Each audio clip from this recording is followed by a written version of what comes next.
Hello प्यारे कृषि साथियों, स्वागत है आप सभी का कृषि वाला के इस डिजिटल प्लेटफॉर्म पर। तो साथियों, आज अपन बात करने वाले अपना जो फंडामेंटल ऑफ एक्सटेंशन एजुकेशन है, यानी कि जो अपने जो प्रसार शिक्षा है, उस प्रसार शिक्षा के बारे में जितनी भी मूलभूत बातें हैं, उन सभी बातों के बारे में आज अपन जो है बात करने वाले हैं।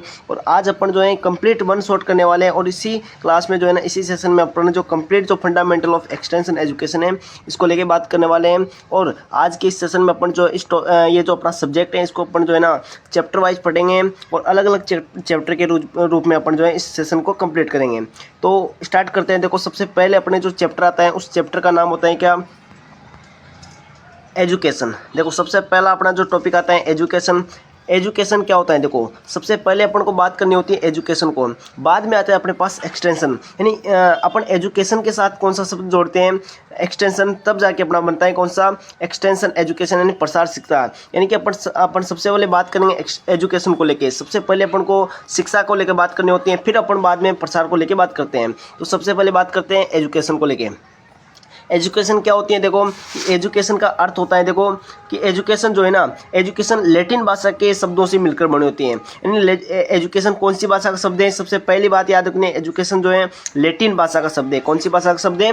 लैटिन भाषा का शब्द है। और एजुकेट से बना होता है। किससे बना होता है? एजुकेट से बना होता है। और इसका अर्थ क्या होता है? यानी एजुकेशन का अर्थ क्या होता है? एजुकेशन का अर्थ होता है अंदर छिपी हुई क्षमताओं को बाहर निकालना। यानी कोई भी व्यक्ति है, उसके अंदर अलग अलग प्रतिभाएं, अलग अलग क्षमताएं होती हैं, उनको यदि अपन बाहर लाते हैं और उसकी जो मतलब उसकी जो दशाएं होती हैं, उनमें परिवर्तन करते हैं और उसके व्यवहार में परिवर्तन करते हैं, तो उसी को बोलते हैं शिक्षा। यानी शिक्षा को ग्रहण करके व्यक्ति अपने जो परिवर्तन, अपने जो व्यवहार है, उसमें स्थायी परिवर्तन लाता है, उसी को बोलते हैं अपन शिक्षा।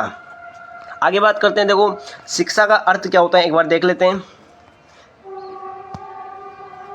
देखो, शिक्षा की बात करते हैं तो बच्चों या व्यक्तियों को उनके अंदर भीतर छिपी हुई जो क्षमताएं हैं, योग्यताएं हैं और जो रुचियां हैं, उनके प्रति उत्साहित करना। यानी कि कोई भी व्यक्ति हैं या कोई भी बच्चा है, उनके अंदर विभिन्न प्रकार की योग्यताएं होती हैं, क्षमताएं होती हैं, उनको अपन प्रोत्साहित करते हैं और उनके बारे में बात करते हैं, तो उनका विकास करते हैं। क्या करते हैं? उनका विकास करते हैं। उसी को क्या बोलते हैं? शिक्षा बोलते हैं। यानी शिक्षा का मतलब क्या होता है? शिक्षा का मतलब होता है कोई भी बच्चा है या फिर कोई भी व्यक्ति है, उसके अंदर जो छिपी हुई क्षमताएं हैं, रुचियां हैं, योग्यताएं, उनको अपन प्रोत्साहित करते हैं, उनको पहचानते हैं और उनका विकास करते हैं। उसी को बोलते हैं अपन शिक्षा। आगे बात करते हैं। देखो, शिक्षा की अलग अलग परिभाषाएं अलग अलग व्यक्तियों ने दी, लेकिन यदि आपसे नॉर्मल परिभाषा पूछ ले तो आपको बता देना है कि किसी भी व्यक्ति के अंदर छिपी हुई योग्यताओं, क्षमताओं और रुचियों को पहचान कर उनका विकास करना और किसी भी व्यक्ति के अंदर स्थायी परिवर्तन लाना, उसके व्यवहार में स्थायी परिवर्तन लाना, उसी को बोलते हैं पर शिक्षा। लेकिन मैं बात करता हूँ, कुछ वैज्ञानिकों ने अपने अपने मत के अनुसार अपनी अपनी परिभाषाएं दी। तो सबसे पहले बात कर लेते हैं, एक व्यक्ति आते हैं जिनका नाम है श्री एच थॉमसन। क्या नाम है? Shri H Thomson. Shri H Thomson क्या कहते हैं? देखो, श्री एच थॉमसन कहते हैं कि शिक्षा से मेरा आशय है वातावरण के उस प्रभाव से, यानी वातावरण के ऐसे प्रभाव जो व्यक्ति के व्यवहार, विचार तथा आदतों में क्या करते हैं? स्थायी परिवर्तन करते हैं, उनको बोलते हैं अपन शिक्षा। यानी श्री एच थॉमसन ने क्या कहा कि अपने पास शिक्षा ऐसे प्रभाव होते हैं जो कि व्यक्ति के व्यवहार में, विचार में और आदतों में स्थायी परिवर्तन लाते हैं, उसको बोलते हैं शिक्षा। नेक्स्ट व्यक्ति आते हैं अपने पास एडम्स। क्या नाम आता है? एडम्स। एडम्स क्या कहते हैं? देखो, एडम्स कहते हैं कि शिक्षा जो है ना, वह उद्देश्यपूर्ण कार्य है। यानी उद्देश्यपूर्ण कार्य किसने बताया शिक्षा को? एडम्स ने बताया। यानी शिक्षा वह उद्देश्यपूर्ण कार्य है जिसमें दूसरे को विकास को ज्ञान के आदान प्रदान के रूप में रूपांतरित करने की दक्षता होती है। इन्होंने बोला, एडम्स ने, कि शिक्षा उद्देश्यपूर्ण कार्य होता है जिसको जो है ना दूसरों के विकास के ज्ञान के आदान प्रदान द्वारा रूपांतरित, यानी कि किसी व्यक्ति में अगर ज्ञान है तो अपने ज्ञान को दूसरे लोगों में जो है ना बताकर इसमें रूपांतरित करते हैं, यानी अलग अलग लोगों में उसको बांटते हैं, तो उसी को बोलते हैं शिक्षा। यानी शिक्षा को बांटा जा सकता है, रूपांतरित किया जा सकता है। नेक्स्ट आते हैं नाम अपने पास लोक। एक और वैज्ञानिक आते हैं जिन्होंने बोला, लोक बोलते हैं, क्या बोलते हैं लोग, कि जैसे अपने भूमि होती है, उस भूमि को खेती द्वारा विकसित करते हैं, वैसे ही मनुष्य को जो है ना शिक्षा के द्वारा विकसित किया जाता है। यानी अपने लोक ने क्या कहा कि लोग ने कहा कि जिस प्रकार से अपन कोई खेत है, उस खेत को खेती करके अपन अच्छी तरह से विकसित कर देते हैं, उसी प्रकार से शिक्षा भी एक ऐसा माध्यम है जिसको यदि व्यक्ति ग्रहण कर लेता है तो वो भी विकसित हो जाता है। यानी शिक्षा के द्वारा मनुष्य को क्या किया जा सकता है? विकसित किया जा सकता है। आगे बात करते हैं, एक और नाम आता है अपने पास स्वामी विवेकानंद जी का। स्वामी विवेकानंद जी क्या कहते हैं शिक्षा को लेके? कि हर मनुष्य अपने आप में पूर्ण होता है और शक्तियों का क्या होता है? भंडार होता है। छुपी हुई पूर्णता और शक्तियों को बाहर लाने की और जागृत करने का जो साधन है वही क्या है, शिक्षा। यानी कोई भी व्यक्ति है उसके अंदर कोई भी पूर्णता छिपी होती है, उसके अंदर विभिन्न प्रकार की शक्तियाँ होती हैं, उनको जागृत करने का जो साधन है वही क्या है, अपने पास शिक्षा है। तो ये अपने जो शिक्षा को लेके जो कुछ इंपॉर्टेंट जो परिभाषाएं थी उनको लेके अपन ने बात की। आगे बात करते हैं डियर स्टूडेंट कि शिक्षा के अलग अलग प्रकार होते हैं। क्या होते हैं? अलग अलग प्रकार होते हैं। यानी टाइप्स ऑफ एजुकेशन की बात करते हैं कि सबसे पहली शिक्षा होती है चाइल्ड एजुकेशन। यानी अपन किसी छोटे बच्चे को शिक्षा दे रहे हैं, उसको नॉलेज ग्रहण कर रहे हैं या फिर उसको अलग अलग चीज़ें सिखा रहे हैं, उसको बोलते हैं बाल शिक्षा या चाइल्ड एजुकेशन। नेक्स्ट होता है एडल्ट एजुकेशन। एडल्ट एजुकेशन का मतलब होता है कि यदि अपन किसी वयस्क व्यक्ति को या किसी युवा व्यक्ति को अपन शिक्षा दे रहे हैं तो उसको बोलते हैं प्रौढ़ शिक्षा। किसी अपन मान लो व्यक्ति को तकनीकी शिक्षा दे रहे हैं या फिर उसकी व्यवहारिक शिक्षा दे रहे हैं तो उसको बोलते हैं टेक्निकल एजुकेशन यानी तकनीकी शिक्षा। और यदि अपन किसी व्यक्ति को बात करते हैं, कला के बारे में बता रहे हैं, उसको शिल्प कला के बारे में बता रहे हैं तो उसको बोलते हैं आर्ट एंड क्राफ्ट एजुकेशन। एक होती है शारीरिक शिक्षा जिसको बोलते हैं फिजिकल एजुकेशन। इसका मतलब होता है यानी शारीरिक से संबंधित, शरीर से संबंधित जो भी अपन शिक्षा देते हैं किसी व्यक्ति को, किसी बच्चे को, किसी भी अवस्था में किसी भी व्यक्ति को जो अपन शिक्षा देते हैं शरीर से संबंधित उसको बोलते हैं शारीरिक शिक्षा। और एक होती है अपने पास हेल्थ एजुकेशन यानी स्वास्थ्य से संबंधित यदि अपन शिक्षा दे रहे हैं तो उसको बोलते हैं स्वास्थ्य शिक्षा। बात करते हैं आगे, एक एक को लेके बात कर लेते हैं। देखो सबसे पहले चाइल्ड एजुकेशन। तो चाइल्ड एजुकेशन की बात करते हैं। सबसे पहला अपने पास चाइल्ड एजुकेशन। चाइल्ड एजुकेशन में क्या है, देखो कि बाल शिक्षा का अर्थ है बच्चों को अच्छे संस्कार, गुण, आदतें और सकारात्मक शिक्षा दिशा देते हैं, उसको बोलते हैं चाइल्ड एजुकेशन। इसमें अलग अलग बिंदु हैं चाइल्ड एजुकेशन में। सबसे पहले बात करते हैं कि बाल्यावस्था में बच्चों का जो मस्तिष्क है अत्यंत कोमल होता है और ग्रहणशील होता है, इसलिए अपन उस अवस्था में यदि किसी बच्चे को अपन कोई भी चीज़ सिखाते हैं तो आसानी से सीख जाता है। यदि शुरुआत से ही उन्हें सकारात्मक वातावरण दिया जाए और सामाजिक और धार्मिक कुरीतियों से दूर रखा जाए तो वे समाज में जिम्मेदार और सफल नागरिक बनते हैं। ठीक है, बाल्यावस्था में दी गई शिक्षा जो है ना जीवन भर असर डालती है। ये आपको याद रखनी है कि बाल्यावस्था में किसी को शिक्षा देते हैं तो जीवन भर तक क्या करती है, असर करती है। तो ये अपने सबसे पहले बात कर लिया अपन ने चाइल्ड एजुकेशन को लेके। अब दूसरी शिक्षा आती है अपने पास एडल्ट एजुकेशन। एडल्ट एजुकेशन का मतलब क्या होता है? एडल्ट एजुकेशन का मतलब होता है कि प्रौढ़ शिक्षा का उद्देश्य उन वयस्क व्यक्तियों को शिक्षित करना है जो बचपन में औपचारिक शिक्षा प्राप्त नहीं कर पाए। यानी ऐसे व्यक्ति जो बचपन में कोई औपचारिक शिक्षा नहीं मिल पाई, यानी उनको विद्यालय या किसी महाविद्यालय विश्वविद्यालय में शिक्षा नहीं मिल पाए, तो उनको यदि अपन शिक्षा दे पाते हैं या फिर उनकी शिक्षा को पूरी करते हैं तो उसी को बोलते हैं अपन एडल्ट एजुकेशन। इसकी विशेषताएं क्या है कि वयस्कों को सीखने की रुचि बच्चों से भिन्न होती है, यानी कि उनकी रुचि, उनकी सोच अलग होती है सीखने की। उन्हें सीखने के लिए प्रेरित करना और उनके आत्मविश्वास को बढ़ाना आवश्यक होता है, क्योंकि वो बहुत दिनों तक पढ़ाई से दूर हो चुके हैं, इसलिए उनमें आत्मविश्वास बढ़ाना और उनको सीखने के लिए प्रेरित करना जरूरी होता है। प्रौढ़ शिक्षा व्यक्ति और समाज दोनों में विकास में सहायक होता है। यानी यदि अपन प्रौढ़ शिक्षा करते हैं, प्रौढ़ शिक्षा का प्रसार करते हैं तो व्यक्ति और समाज दोनों का क्या होता है, विकास होता है। नेक्स्ट शिक्षा आती है अपने पास टेक्निकल एजुकेशन, जिसको बोलते हैं तकनीकी शिक्षा। तकनीकी शिक्षा का मतलब क्या होता है? तकनीकी शिक्षा का मतलब होता है किसी व्यक्ति को अपन तकनीकी शिक्षा दे रहे हैं, तकनीकी ज्ञान से संबंधित अपन उसको बता रहे हैं, या व्यवहारिक कौशल से संबंधित या अपन व्यवसायिक जो शिक्षा प्रदान कर रहे हैं उसको बोलते हैं तकनीकी शिक्षा। और तकनीकी शिक्षा का महत्व क्या होता है, इसका फायदा क्या होता है कि एक तो यदि मान लो कोई तकनीकी शिक्षाएं, व्यवहारिक शिक्षाएं, व्यवसाय की शिक्षा अपन देते हैं लोगों को तो उससे क्या होता है, रोजगार मिलता है, यानी रोजगार दिलाने में क्या होता है, सहायक होता है। दूसरी बात कि व्यवसाय और उत्पादन बढ़ता है, यानी उनका व्यवसाय और उत्पादन बढ़ने में क्या होता है, मददगार होता है। तीसरी बात कि देश की आर्थिक व्यवस्था भी क्या होती है, मजबूत होती है, बेरोजगारी दूर होती है। इसके अलावा अपने पास आधुनिक जो मशीनरी हैं और तकनीकें उनके उपयोग में भी क्या होते हैं, वो दक्ष होते हैं, आसानी से अपने जो तकनीकी कोई भी यंत्र है उसका यूज कर सकते हैं, मशीनरी का यूज कर सकते हैं। तो ये अपने कौन सी होगी, टेक्निकल एजुकेशन। नेक्स्ट है अपने पास आर्ट एंड क्राफ्ट एजुकेशन। इसका मतलब होता है कला एवं शिल्प शिक्षा। यानी कला शिक्षा क्या होते हैं कि बच्चों को यदि अपन रचनात्मक, कल्पना शक्ति और अभिव्यक्ति शक्ति की या क्षमता की अपन बात करते हैं तो शिक्षा देते हैं, यानी कला के बारे में समझाते हैं, तो उसी को बोलते हैं अपन कला एवं शिल्प शिक्षा।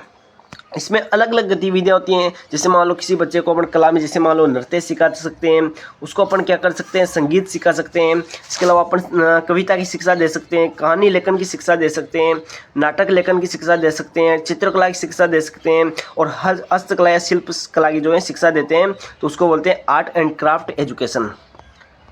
अब इसका महत्व क्या होता है आर्ट एंड क्राफ्ट का, कि पहला महत्व कि व्यक्तित्व का विकास होता है। यानी कोई व्यक्ति मान लो नृत्य करना सीख रहा है, कविता बोल रहे हैं, वो नाटक खेल रहे हैं, नाटक कर रहे हैं, या फिर अलग अलग चित्रकलाएं बना रहे हैं, तो उसका क्या होता है व्यक्तित्व का विकास होता है, उसकी पर्सनैलिटी क्या होती है डेवलप होती है।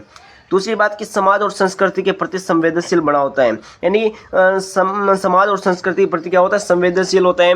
जिस प्रकार के उसको टास्क समाज में देखने को मिलते हैं वो आसानी से पूरा कर सकता है, और समाज में जो है ना किसी भी कार्य को करने के लिए वो तत्पर होता है या तैयार होता है। तीसरी बात कि सोच और रचनात्मकता को बढ़ावा देना, यानी उसकी सोच बढ़ती है, सोचने किस प्रकार से काम को अच्छे से किया जा सकते हैं, उसकी रचनात्मकता बढ़ती है। नेक्स्ट है अपने पास फिजिकल एजुकेशन, यानी शारीरिक शिक्षा। शारीरिक शिक्षा का मतलब क्या होता है कि शारीरिक शिक्षा का अर्थ है शरीर, स्वास्थ्य और भौतिक विकास के बारे में अध्ययन करना या ज्ञान देना। यानी कोई भी व्यक्ति है उसको अपन शरीर से संबंधित ज्ञान दे रहे हैं कि किस प्रकार से एक्सरसाइज करनी चाहिए, किस प्रकार से अपने शरीर को स्वस्थ रख सकते हैं, किस किस प्रकार का खाना खाना चाहिए। तो उन सभी शिक्षाओं की बात करते हैं अपन, किसी को देते हैं, किसी को ज्ञान देते हैं इन सभी से संबंधित, तो उसको बोलते हैं फिजिकल एजुकेशन। और इसका महत्व क्या होता है कि व्यक्ति को तंदुरुस्त बनाए रखता है और ऊर्जावान बनाए रखता है। नेक्स्ट है कि स्वस्थ शरीर में स्वस्थ मन का विकास होता है, कि यदि अपना शरीर स्वस्थ है, यदि अपना शरीर स्वस्थ है बिल्कुल, तो अपना स्वस्थ मन भी क्या होता है स्वस्थ होता है बिल्कुल। नेक्स्ट है कि व्यायाम, आहार और स्वास्थ्य नियमों का पालन सिखाते हैं इसमें, और शरीर स्वस्थ न होने पर व्यक्ति सही ढंग से कार्य भी नहीं कर पाता है, इसलिए अपने व्यक्ति को जो है ना शारीरिक शिक्षा जो है ना जरूरी होती है। नेक्स्ट है हेल्थ एजुकेशन, जिसको बोलते हैं स्वास्थ्य शिक्षा। स्वास्थ्य शिक्षा का मतलब क्या होता है, स्वास्थ्य शिक्षा का उद्देश्य होता है लोगों को स्वस्थ और स्वच्छता के प्रति जो है ना अपन क्या करते हैं जागरूक करते हैं। यानी कोई भी अपने समाज है उस समाज में भी यदि अपन लोगों को स्वास्थ्य के प्रति और स्वच्छता के प्रति जागरूक करेंगे तो उसमें कम से कम बीमारियां होगी, कम से कम रोगों को फैलने की संभावना होगी। तो इसलिए अपन क्या करते हैं स्वास्थ्य शिक्षा क्या करते हैं एक्सटेंशन करते हैं, प्रसार करते हैं। इसका महत्व क्या होता है कि बीमारियों की रोकथाम होती है, बच्चों और बड़ों में स्वास्थ्य से संबंधित जागरूकता फैलती है, सही ढंग से कार्य करने के लिए अच्छा स्वास्थ्य मिलता है, और ग्रामीण और शहरी क्षेत्रों में क्या होता है सुधार होता है। तो ये अपने किससे संबंधित हो गया स्वास्थ्य से संबंधित। तो अपन ने जितने भी ये 6 अपने पास शिक्षाएं थी जिसको बोलते हैं अपन शिक्षा के प्रकार, तो इनके बारे में अपन ने बात कर ली। आगे बात करते हैं, देखो डियर स्टूडेंट अपने पास आता है नेक्स्ट टॉपिक जिसको बोलते हैं अपन देखो शिक्षा का वर्गीकरण, या इसको बोलते हैं शिक्षा का पूर्ण रूपीकरण। यानी शिक्षा के अलग अलग टाइप होते हैं, टाइप्स ऑफ एजुकेशन, या अपन बोल सकते हैं इसको पूर्ण रूपीकरण। इसका वर्गीकरण कर लो कि 3 प्रकार की शिक्षा होती है बेसिकली। कितनी प्रकार की 3 प्रकार की। एक तो होती है औपचारिक शिक्षा, यानी किस माध्यम में सीख रहे हैं, वो कहाँ पे सीख रहे हैं उससे संबंधित होती है जो शिक्षा, उसको बोलते हैं देखो कहाँ पे अपन किसी शिक्षा को सीख रहे हैं, किस जगह पर सीख रहे हैं, तो उसके आधार पर जो है शिक्षा को बांटा गया है। तो सबसे पहली शिक्षा होती है अपने पास कौन सी शिक्षा, औपचारिक शिक्षा। औपचारिक शिक्षा का मतलब क्या होता है, औपचारिक शिक्षा का सीधा सीधा मतलब होता है कि यदि अपन किसी को शिक्षा यदि मान लो विद्यालय में दे रहे हैं, महाविद्यालय में दे रहे हैं, या किसी औपचारिक स्थान पर दे रहे हैं, या अपन विश्वविद्यालय में शिक्षा दे रहे हैं, तो उसको बोलते हैं औपचारिक शिक्षा। नेक्स्ट है कि नियमित, इसमें क्या होता है यदि अपन कोई बच्चा विद्यालय में पढ़ रहा है तो नियमित पाठ्यक्रम होता है, समय सारणी होती है, और शिक्षक भी इसमें शामिल होते हैं। इसमें क्या होता है परीक्षा होती है, और परीक्षा के आधार पर उत्तीर्णता और अनुत्तीर्णता का क्या होता है निर्धारण होता है। और यह सुव्यवस्थित शिक्षा होती है, योजनाबद्ध तरीके से होती है, और संगठित शिक्षा होती है। और आपको एक और बात याद रखनी है कि जो छोटे बच्चे हैं या बच्चों में ये जो शिक्षा है ना बेसिकली की जाती है या प्रचलित होती है, या फिर जो अपने युवा होते हैं उनमें शिक्षा की जाती है। आगे बात करते हैं अनौपचारिक शिक्षा। अनौपचारिक शिक्षा क्या होती है, ऐसी शिक्षा जो संस्थानों से बाहर की जाती है, यानी परंपरागत जो संस्थान है, जैसे विद्यालय के बाहर जो शिक्षा मिल रही है, विद्यालय महाविद्यालय विश्वविद्यालय के बाहर जो शिक्षा दी जाती है उसको बोलते हैं अनौपचारिक शिक्षा। इसके अलावा कोई भी व्यक्ति है वो कहीं पे भी सीखते हुए जो शिक्षा प्राप्त करता है उसको बोलते हैं अनौपचारिक शिक्षा। इसकी बात करते हैं आगे, देखो कि दैनिक जीवन से भी व्यक्ति अपने सीखता है। इसके अलावा कम नियंत्रण वाली, लचीली और अनुभव पर आधारित होती है। यानी ये जो शिक्षाएं होती हैं ये अनुभव पर आधारित होती हैं, लचीली होती हैं, और इसका कोई नियंत्रण नहीं होता है, कम नियंत्रण होता है। और व्यक्ति के विश्वास व्यक्ति के विश्वास, एहसास और भावना से जुड़ी हुई शिक्षा होती है। और सीखने का जो समय होता है वो व्यक्ति कहीं पे भी सीख सकता है, किसी भी माध्यम में सीखता है, किसी भी तरीके से सीख सकता है, और किसी भी स्थान पर सीखता है, उसको बोलते हैं अनौपचारिक शिक्षा। तीसरी शिक्षा होती है अपने पास नॉन फॉर्मल, जिसको बोलते हैं गैर औपचारिक शिक्षा।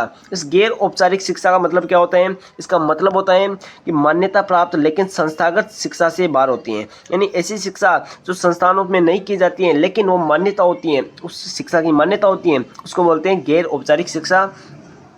योजनाबद्ध तरीके से चलती है शिक्षा भी। और विशेषकर प्रौढ़, यदि मैं बात करता हूँ बच्चों में कौन सी, तो अपने पास कौन सी हो जाएगी, फॉर्मल। लेकिन जो प्रौढ़ होते हैं उनमें अपने पास नॉन फॉर्मल होती हैं।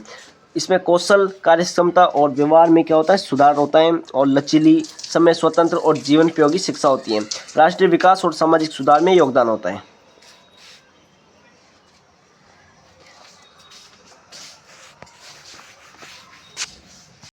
आगे आता है अपने पास, देखो शिक्षा की विशेषताएं। किसकी विशेषताएं, शिक्षा की विशेषताएं यानी फीचर ऑफ एजुकेशन, यानी कैरेक्टर या फीचर बोल लो। ये अपने किसकी बात करें, शिक्षा की, यानी शिक्षा की विशेषताओं का अपने पास नेक्स्ट आता है टॉपिक कि अपन बात करते हैं शिक्षा की क्या क्या विशेषताएं होती है। तो सबसे पहले बात करते हैं कि जीवन भर चलने वाली प्रक्रिया होती है। कौन, अपने पास शिक्षा, यानी शिक्षा को व्यक्ति जन्म से लेकर मृत्यु यानी किसी भी अवस्था पर किसी भी समय सीख सकता है, उसी को क्या बोलते हैं, शिक्षा। यानी शिक्षा जो है जीवन भर चलने वाली प्रक्रिया, यानी जन्म से मृत्यु तक व्यक्ति सीखता रहता है। दूसरी विशेषता है शिक्षा की कि इसमें समग्र विकास होता है, यानी व्यक्ति की शारीरिक, मानसिक और जो सामाजिक और भावनात्मक जो विशेषताएं होती है या विकास होता है उसमें योगदान होता है। यानी शिक्षा क्या करती है कि व्यक्ति की जो शारीरिक, मानसिक और सामाजिक जो अपने पास विकास है उसमें योगदान करता है, यानी कि उसमें विकास करता है। नेक्स्ट आता है अपने पास शिक्षा त्रिध्रुवीय होती है। कैसी होती है, त्रिध्रुवीय। इस त्रिध्रुवीय का मतलब होता है कि इसमें 3 पक्ष होते हैं। कितने पक्ष होते हैं, 3 पक्ष होते हैं। एक तो होता है जो अपने पास सिखाता है, यानी क्या, कौन होता है वो शिक्षक। एक होता है जो उस शिक्षा को ग्रहण करता है, उसको बोलते हैं शिक्षार्थी। और एक होता है उनके बीच का माध्यम जिसमें वो रहकर वो इस प्रक्रिया को संपूर्ण करते हैं, या इसमें जो शिक्षा को जो है ना ग्रहण किया जाता है उसको बोलते हैं वातावरण। यानी 3 पक्ष होते हैं इसमें, एक तो होता है शिक्षक, एक होता है शिक्षार्थी और एक होता है वातावरण। 3 चीजें होगी। आगे बात करते हैं शिक्षा की दूसरी विशेषता नेक्स्ट है कि संस्कृति का संचार होता है। यानी शिक्षा के द्वारा अपनी जो परंपराएं हैं, मूल्य हैं, उनका पीढ़ी दर पीढ़ी क्या होता है, स्थानांतरण होता है। व्यक्तित्व विकास होता है, यानी शिक्षा से क्या होता है, आत्मविश्वास बढ़ता है, निर्णय लेने की क्षमताएं बढ़ती हैं, रचनात्मकता होती है। अर्थात कहने का मतलब क्या है कि व्यक्तित्व का क्या होता है, विकास होता है। आगे बात करते हैं उद्देश्यपूर्ण, यानी शिक्षा से अपने क्या होता है कि कौशल बढ़ता है, ज्ञान बढ़ता है और सामाजिक जिम्मेदारियों में क्या होता है, सुधार होता है। नेक्स्ट है कि शिक्षा जो है ना, शिक्षा अनुभव पर आधारित होती है, यानी जीवन और अभ्यास से इसको सीखा जा सकता है। और सामाजिक उद्देश्य की बात करता हूँ तो इसमें क्या होता है कि सहयोग होता है, समानता और नागरिक जो कर्तव्य है उनकी क्या होती है, समझ होती है। किससे, अपने शिक्षा से। शिक्षा जो है ना लचीली और अनुकूलीय होती है, यानी कि जो शिक्षा है उसको समय, स्थान और परिस्थिति के अनुसार बदलने की क्या होती है, योग्यता होती है। तो अपन बात करते हैं शिक्षा की क्या होगी, विशेषताएं होगी। क्या होगी, विशेषताएं होगी कि शिक्षा जो है ना जीवन भर चलती है। शिक्षा से जो है ना समग्र विकास होता है व्यक्तित्व का। इसके अलावा त्रिध्रुवीय प्रक्रिया होती है, इसमें 3 पक्ष होते हैं, एक तो होता है शिक्षक, एक होता है शिक्षार्थी और एक होता है वातावरण। इसमें संस्कृति का संचार होता है, यानी एक पीढ़ी से दूसरी पीढ़ी में अपनी परंपराएं स्थानांतरित होती हैं। इसके अलावा इससे व्यक्तित्व का विकास होता है और इससे जो कौशल है, ज्ञान है और जो सामाजिक जिम्मेदारियां हैं उनमें भी क्या होता है, सुधार होता है।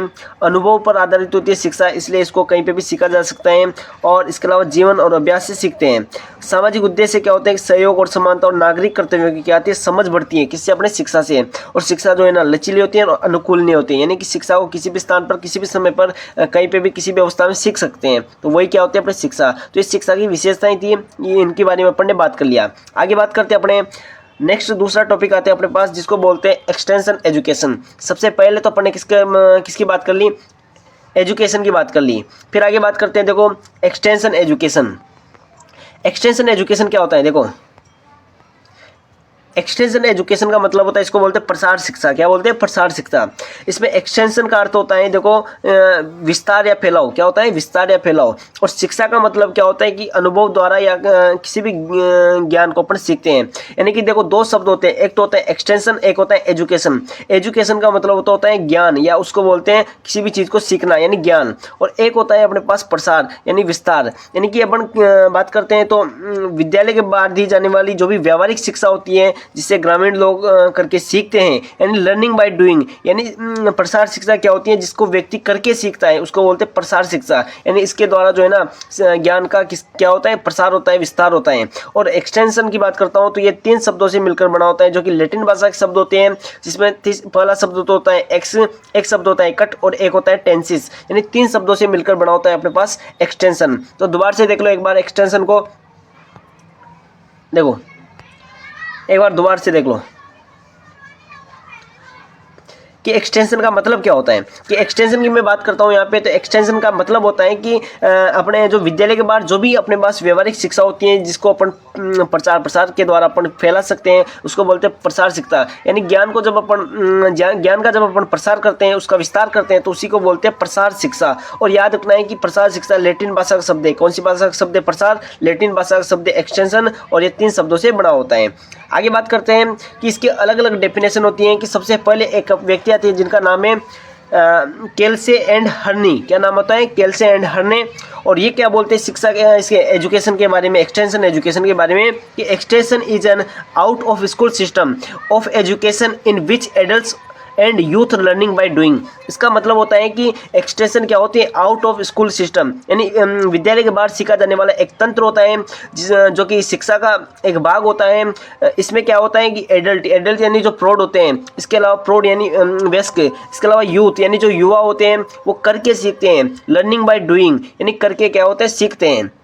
यानी कि अपने पास एक्सटेंशन की परिभाषा किसने बताई? केल्से एंड हर्ने ने बताई कि एक्सटेंशन क्या होती है कि एक ऐसा तंत्र होती है, एक्सटेंशन एजुकेशन एक शिक्षा का ऐसा तंत्र होता है जिसमें जो है ना विद्यालय के बाहर जो है ना एडल्ट्स यानी जो प्रौढ़ होते हैं और जो युवा होते हैं, वो किसी भी कार्य को करके सीखते हैं, उसको बोलते हैं अपने एक्सटेंशन एजुकेशन। दूसरे आते हैं अपने पास डॉक्टर रंजीत सिंह। डॉक्टर रंजीत सिंह क्या कहते हैं कि प्रसार शिक्षा एक विज्ञान है। क्या है? एक विज्ञान है जो शिक्षण सिद्धांतों से मानव व्यवहार में परिवर्तन लाता है। और एक आता है नाम सूप। सूप क्या कहते हैं? प्रसार शिक्षा ग्रामीणों की सामाजिक, सांस्कृतिक और सामुदायिक विकास के लिए क्या होते हैं? बाहर, विद्यालय के बाहर की शिक्षा होती है।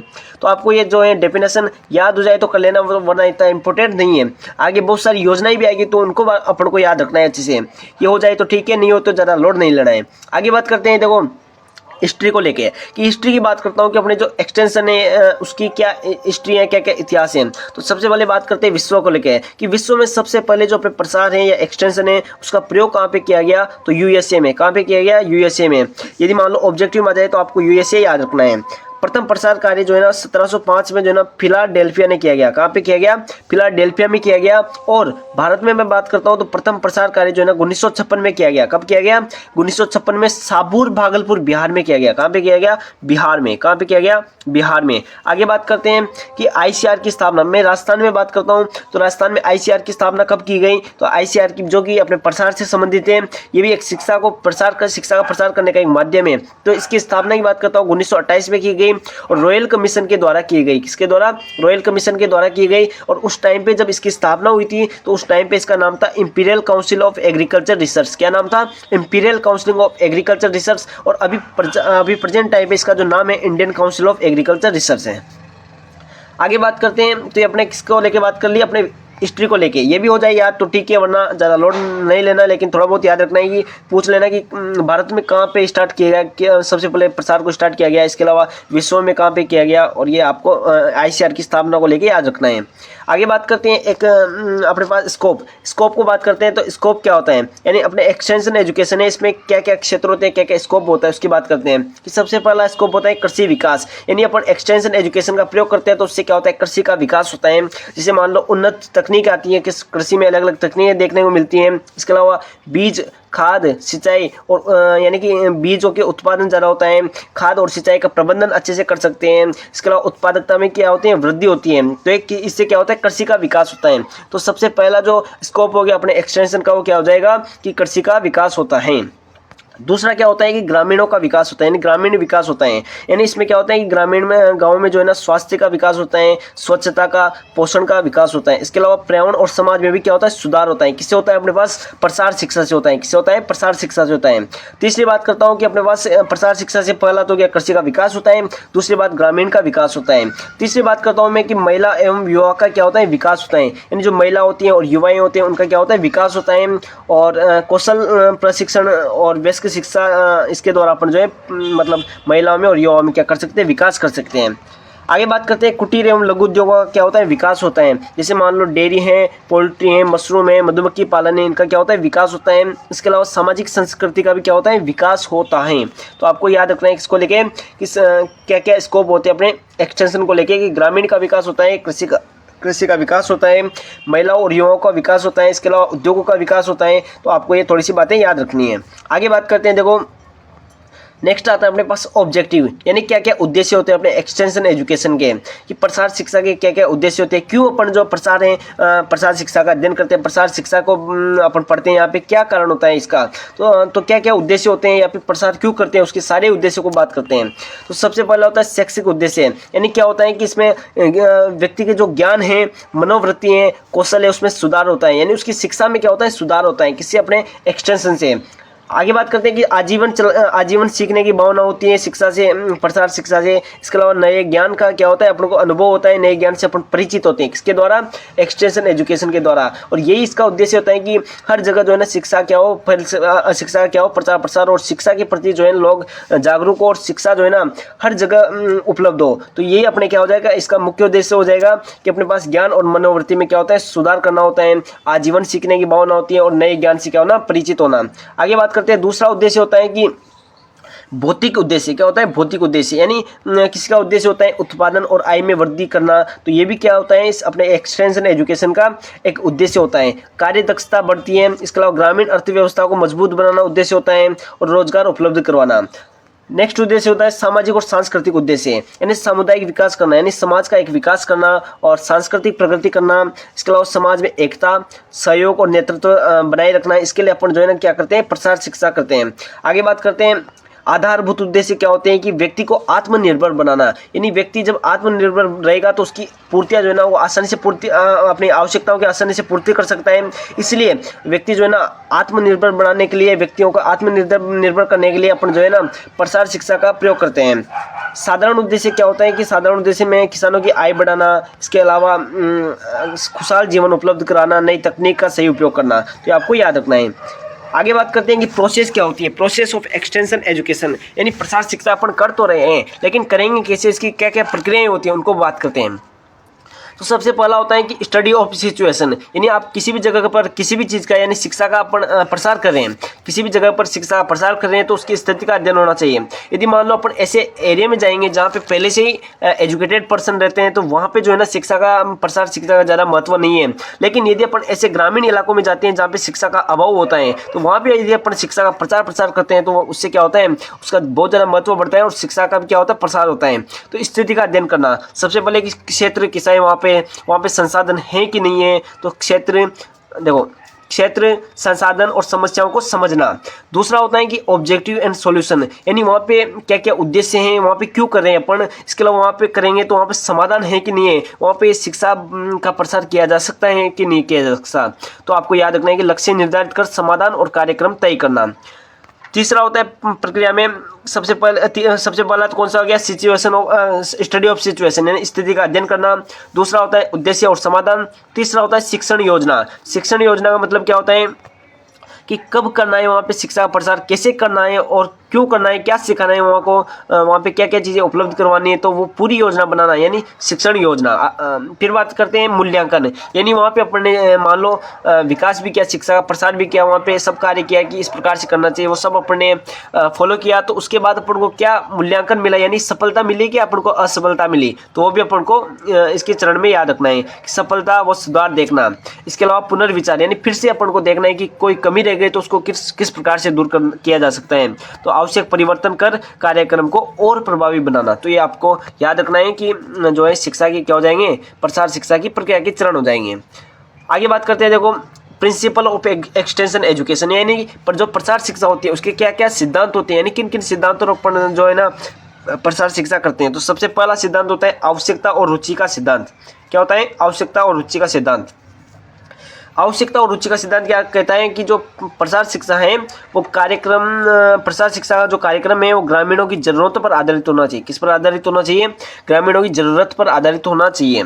आगे बात करते हैं, दूसरा आता है जड़ से शुरुआत का सिद्धांत, यानी समस्या की असल जड़ पहचान कर वहीं से हल शुरू करना। ये भी क्या होता है, अपने पास प्रसार शिक्षा का सिद्धांत होता है। एक सिद्धांत होता है लचीलापन का सिद्धांत, यानी स्थिति के अनुसार कार्यक्रमों में बदलाव होना क्या हो, जरूरी हो। ये भी किसका सिद्धांत है, अपने पास प्रसार शिक्षा का। यानी तीन सिद्धांत अपन ने देख लिया, कौन कौन सा। सबसे पहले आवश्यकता का सिद्धांत, दूसरा हो जाएगा जड़ से शुरुआत का सिद्धांत, तीसरा हो जाएगा लचीलापन का सिद्धांत, और चौथा हो जाएगा अपने पास कौन सा, स्वैच्छिक शिक्षा सिद्धांत, यानी अपने इच्छा के अनुसार शिक्षा को सीख सके। यानी सीखना दबाव में नहीं हो, किसमें नहीं हो, दबाव में, स्वेच्छा से होना चाहिए।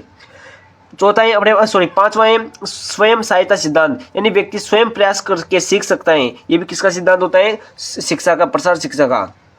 आगे बात करते हैं करके सीखने का सिद्धांत, यानी कार्य जो है ना स्वयं करने से सीखना क्या होता है? स्थायी होता है। यदि कोई भी व्यक्ति किसी भी कार्य को स्वयं करता है तो उससे क्या होता है? उसका सीखना यानी उसकी जो लर्निंग होती है वो स्थायी होती है। क्या होती है? स्थायी होती है। एक होता है संतुष्टि का सिद्धांत, यानी लाभ मिल गया, यदि आपने सीख लिया किसी चीज़ के बारे में तो आपको उससे संतुष्टि मिली कि नहीं मिली, यानी लाभ मिलने से किसान को संतुष्टि और प्रेरणा मिलती है। इसके अलावा अभिप्रेरणा और प्रोत्साहन सिद्धांत, यानी किसानों का मनोबल बढ़ाना आवश्यक होता है। सहयोग का सिद्धांत, यानी कि कार्यक्रम सफलता के लिए पारस्परिक सहयोग क्या होता है? जरूरी होता है, अनिवार्य होता है। तो आपको सिद्धांत को लेकर थोड़ी सी बातें याद रखनी है, हो जाए थोड़ी बहुत पढ़ लेना, ज़्यादा लोड नहीं लेना है, ठीक है।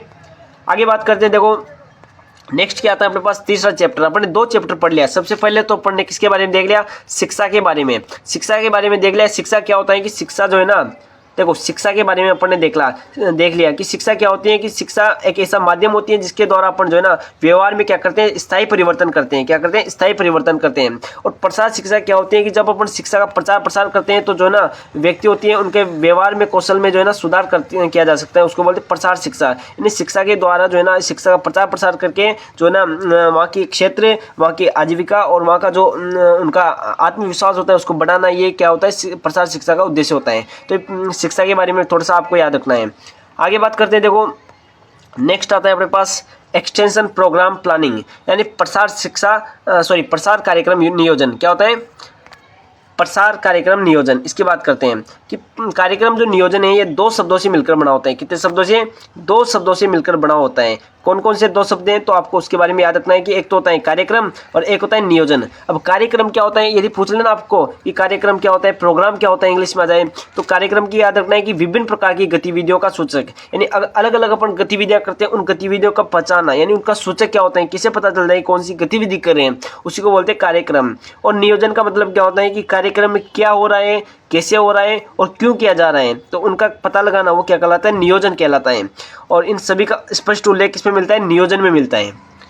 कार्यक्रम नियोजन की बात करता हूँ तो यह कार्यक्रम नियोजन में यह देखा जाता है कि जिसके लिए कार्यक्रम बनाया जा रहा है वो उसे समझ सके, उसमें सहभागी हो सके और उसका लाभ उठा सके। क्या हो सके? लाभ उठा सके। यानी अपने जो कार्यक्रम नियोजन है उस पर क्या देखा जाता है कि कार्यक्रम क्यों बनाए जा रहे हैं, किसके लिए बनाए जा रहे हैं और जिसके लिए कार्यक्रम बना रहे हैं उसको फायदा भी हो रहा है कि नहीं हो रहा है और उसमें वो शामिल भी है कि नहीं है, उसका पता लगाते हैं।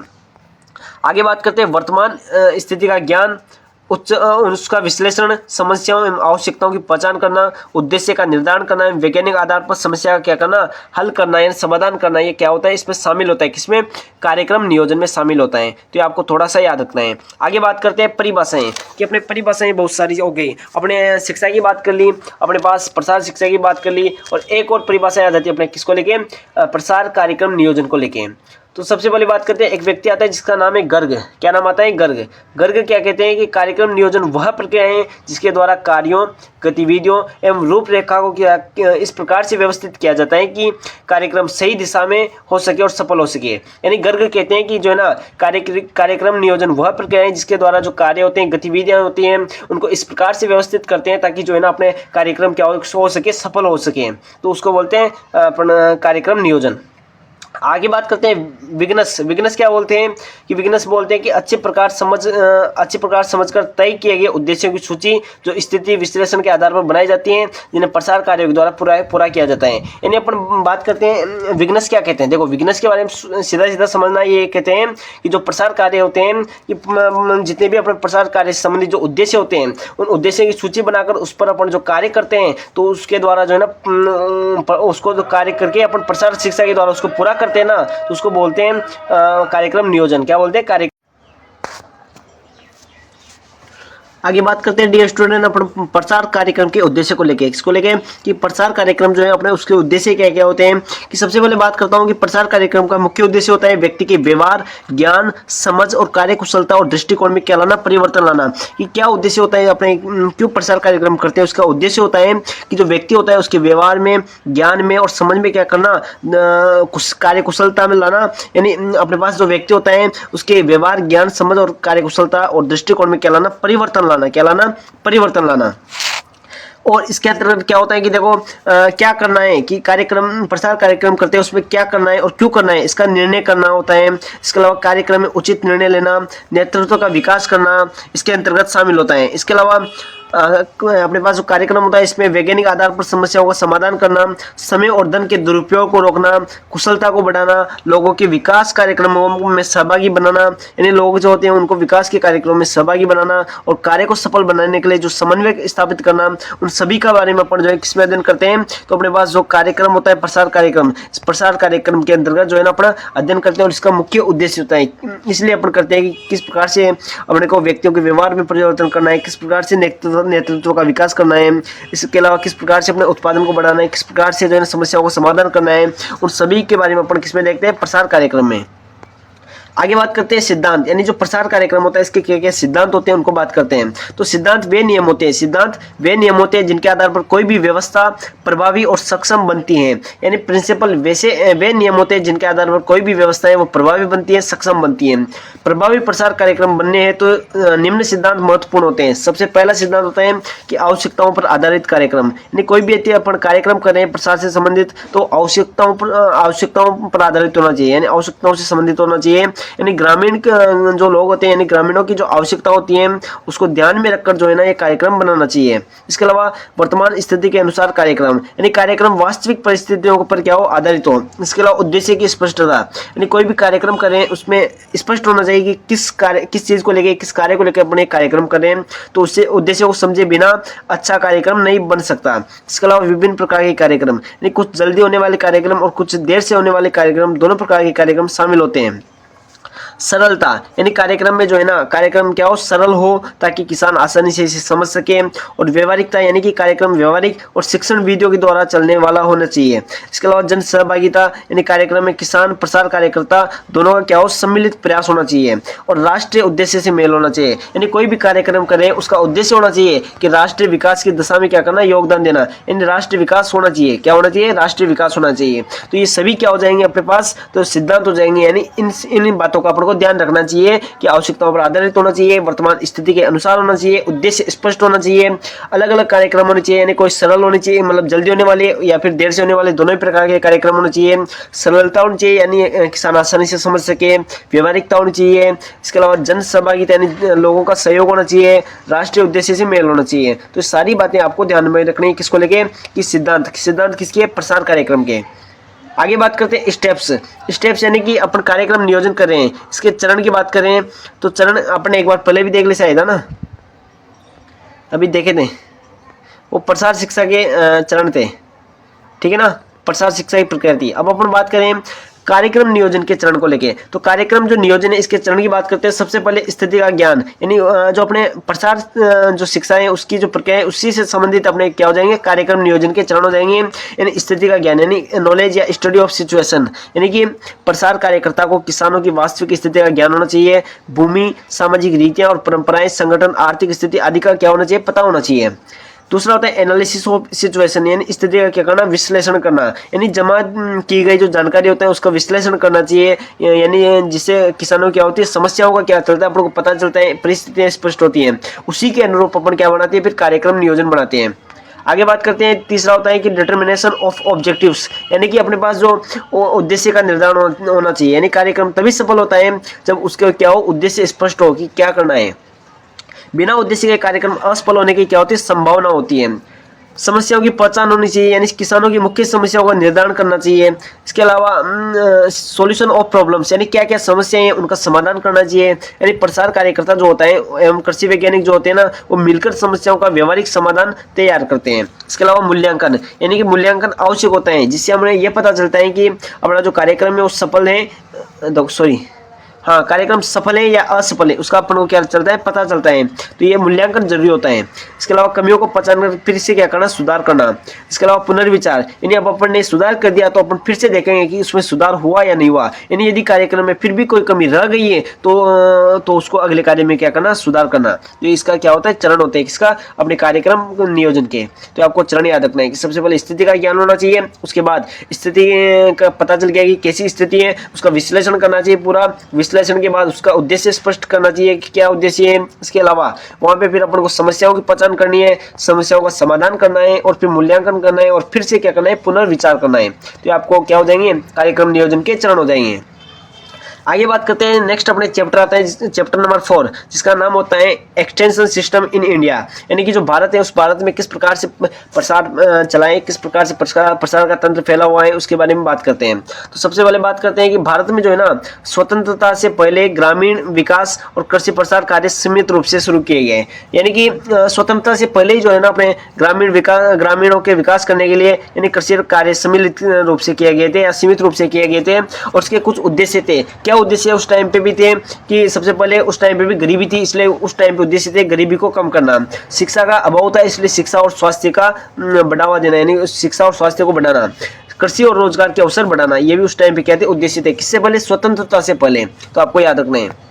आगे बात करते हैं प्रमुख प्रोजेक्ट्स क्या थे, यानी इस टाइम पे अपन स्वतंत्रता से पहले प्रमुख जो प्रोजेक्ट या योजनाएं थी वो क्या क्या थी। तो सबसे पहला आता है अपने पास श्री निकेतन प्रोजेक्ट। कौन सा प्रोजेक्ट, श्री निकेतन प्रोजेक्ट। इसके अलावा गुड़गांव प्रोजेक्ट, इसके अलावा मर्थनडम स्कीम होती है और एक फिरका डेवलपमेंट स्कीम होती है। तो 4 स्कीमें थी स्वतंत्रता से पहले, जिनके बारे में अपन डिटेल में पढ़ेंगे एक एक करके। सबसे पहले बात करते हैं श्री निकेतन प्रोजेक्ट, है ना। तो चार अपने पास परियोजनाएं हैं। श्री निकेतन प्रोजेक्ट है, गुड़गांव प्रोजेक्ट है, मर्थनडम प्रोजेक्ट है या मर्थनडम स्कीम है, इसके अलावा फ्रीका डेवलपमेंट स्कीम है। तो सबसे पहले बात कर लेते श्री निकेतन प्रोजेक्ट को लेके। श्री निकेतन प्रोजेक्ट देखो किसकी शुरुआत की बात करते हैं, शुरुआत कब की गई। तो इसकी शुरुआत जो है ना रविंद्रनाथ टैगोर के समय की गई, यानी इसको प्रारंभ किसने किया, रविंद्रनाथ टैगोर ने किया। और इसका जो स्थान है कहाँ पे प्रारंभ किया गया, तो कलकत्ता से लगभग 60 किलोमीटर दूर कालीग्राम गांव में इसको स्टार्ट किया गया था। इसका उद्देश्य क्या था, कि उद्देश्य था इसका आदर्श गाँव बनाकर, यानी गाँव को आदर्श बनाकर मॉडल तैयार करना, जिससे अन्य जिसको जो है ना अन्य गाँवों में भी क्या कर सके, लागू कर सके। इसके उद्देश्य क्या थे, उद्देश्य देख लो एक बार फिर से, कि ग्रामीणों की समस्याओं की जानकारी लेना, कृषि उत्पादन बढ़ाना और भूखमरी को खत्म करना, शिक्षा और स्वास्थ्य का विकास करना, ग्रामीण नेतृत्व विकसित करना, कुटीर उद्योगों के प्रति जागरूक करना और व्यवसाय के जो प्रशिक्षण होता है और स्वास्थ्य सेवाएं होती है उनको उपलब्ध करवाना। इसकी मुख्य गतिविधियां थी कि इसमें क्या क्या किया जाता है। तो इसमें जो है ना गाँव की समस्याओं का अध्ययन करते हैं। इसके अलावा कृषि, पशुपालन, मिट्टी का सुधार किया जाता है, कुटीर उद्योग और रोजगार का विकास किया जाता है, स्वास्थ्य सहकारी समितियां बनाना, युवाओं और ग्रामीणों को प्रशिक्षण देना, इसका क्या होता है, मुख्य कार्य, मुख्य गतिविधियां होती हैं। अब इसमें कुछ लिमिटेशन भी थी कि अपन ये जो श्री निकेतन प्रोजेक्ट चला तो रही है, लेकिन इसमें क्या क्या समस्याएं आ सकती है, क्या क्या इसमें लिमिटेशन होती है, उनकी भी बात कर लेते हैं। कि सबसे पहले इसमें सीमाओं में बात कर लेते हैं कि इसमें सरकारी आर्थिक सहायता नहीं होती है। इसमें क्या नहीं होती है, सरकार की ओर से कोई आर्थिक सहायता नहीं होती है। योजना एक व्यक्ति पर निर्भर होती है और इस प्रोजेक्ट को चलाने वाले थे रविंद्रनाथ टैगोर। स्वयं से को कोई आर्थिक लाभ नहीं था। इसके अलावा जनता का सहयोग सीमित था, यानी जो जनता है ना वो सीमित मात्रा में सहयोग कर रही थी, पूरी तरह से सहयोग नहीं कर रही थी। आगे आता है गुड़गांव प्रोजेक्ट। कौन सा project, Gurgaon project. Gurgaon project की बात करता हूँ तो 1920 में चलाया गया। कब चलाया गया, 1920 में। कौन सा प्रोजेक्ट चलाया गया, गुड़गांव प्रोजेक्ट। और इसकी शुरुआत की बात करता हूँ तो FL ब्रायन ने की। किसने की, FL ब्रायन ने की। इसके अलावा हरियाणा के गुड़गांव जिले में कौन सा चलाया गया अपने पास, गुड़गांव प्रोजेक्ट। इस गुड़गांव प्रोजेक्ट का उद्देश्य क्या था कि जो गरीब हैं, अस्वच्छ हैं और जो असहाय ग्रामीण हैं उनका क्या करना, विकास करना। क्या करना, विकास करना। इसके कुछ और उद्देश्य थे, उनकी बात कर लेते हैं। तो सबसे पहला उद्देश्य है फसलों का उत्पादन बढ़ाना। कौन सा है, फसलों का उत्पादन बढ़ाना। इसके अलावा ग्रामीण स्वास्थ्य सुविधाएं बढ़ाना, शिक्षा का विकास करना, फिजूल खर्च को रोकना, ग्रामीण जीवन स्तर को ऊंचा उठाना, सेवा भावना विकसित करना, गाँव और घर की सफाई कर बीमारियों को क्या करना, कम करना। किसका उद्देश्य था, गुड़गांव प्रोजेक्ट का। आगे बात करते हैं, इसमें भी कुछ लिमिटेशंस थी कि इसमें भी कुछ कमियां थी, तो उनकी बात कर लेते हैं। तो इसमें क्या क्या कमियां रही गई कि सबसे पहले कि यहाँ पे विलेज गाइड, यानी जो गांव के गाइडर होते हैं उनकी वो क्या नहीं थे, प्रशिक्षित नहीं थे, वो ट्रेंड नहीं थे। इसके अलावा ग्रामीण उनकी बातों को ध्यान से नहीं सुनते थे, विलेज गाइड के पास अधिकार नहीं थे। इसके अलावा प्रचार प्रसार अशिक्षित व्यक्तियों के द्वारा किया जाता था। यदि मान लो प्रचार प्रसार जो शिक्षित व्यक्ति हैं, शिक्षित व्यक्ति को द्वारा किया जाता है तो क्या होता है, कार्यक्रम सफल होने के चांस रहते हैं। लेकिन यहाँ पे जो गुड़गांव प्रोजेक्ट है इसमें जो प्रचार प्रसार है वो अशिक्षित व्यक्तियों के द्वारा किया गया था। इसके अलावा इसमें यहाँ पे कोई ठोस योजना नहीं थी। कौन सी योजना नहीं थी, ठोस, यानी कि इसमें मतलब मजबूत योजना नहीं थी। इन्होंने कैसे भी प्लानिंग करके अच्छी बुरी जो भी बनी उससे कर दिया काम, इसलिए ये जो है ना अच्छा थोड़ा नहीं रहा है प्रोजेक्ट। कौन सा, गुड़गांव प्रोजेक्ट। तो आपको याद रखना है। कि गुड़गांव प्रोजेक्ट का जो है ना बात करते हैं तो कहाँ पे हुआ इसका स्टार्ट, तो स्टार्ट जो है इसकी बात करते हैं गुड़गांव जिले में, और एफएल ब्रायन ने जो है इसको स्टार्ट किया 1920 में, जबकि अपने श्री निकेतन जो प्रोजेक्ट है इसको रविंद्रनाथ टैगोर ने, और कोलकाता में जो है ना, कोलकाता से दूर 60 किलोमीटर दूर कालीग्राम गाँव में इसको स्टार्ट किया था, याद रखना है। आगे बात करते हैं, एक आता है मार्तडम योजना। कौन सी योजना? मार्तडम योजना। इस मार्तडम योजना की बात करता हूँ तो 1928 में इसको शुरू किया गया। कब? 1928 में, जबकि अपने पास गुड़गांव को 1920 में। इस मार्तडम योजना की बात करता हूँ तो इसका प्रारंभ जो है ना डॉक्टर स्पेंसर हेस ने किया। किसने किया? डॉक्टर स्पेंसर हेस ने किया। केरल प्रांत के निकट जो है ना एक स्थान है जिसको बोलते हैं मार्तडम, केरल प्रांत के निकट मार्तडम में इसको स्टार्ट किया गया, इसलिए इसको बोलते हैं मार्तडम योजना। यह योजना जो है ना YMCA, इस YMCA का मतलब होता है यंग मेंस क्रिश्चियन एसोसिएशन के द्वारा जो है ना इसका सहयोग मिला गया था, यानी कि जो YMCA है उसने इसको सहयोग दिया था, याद नहीं रखना है, ठीक है ना।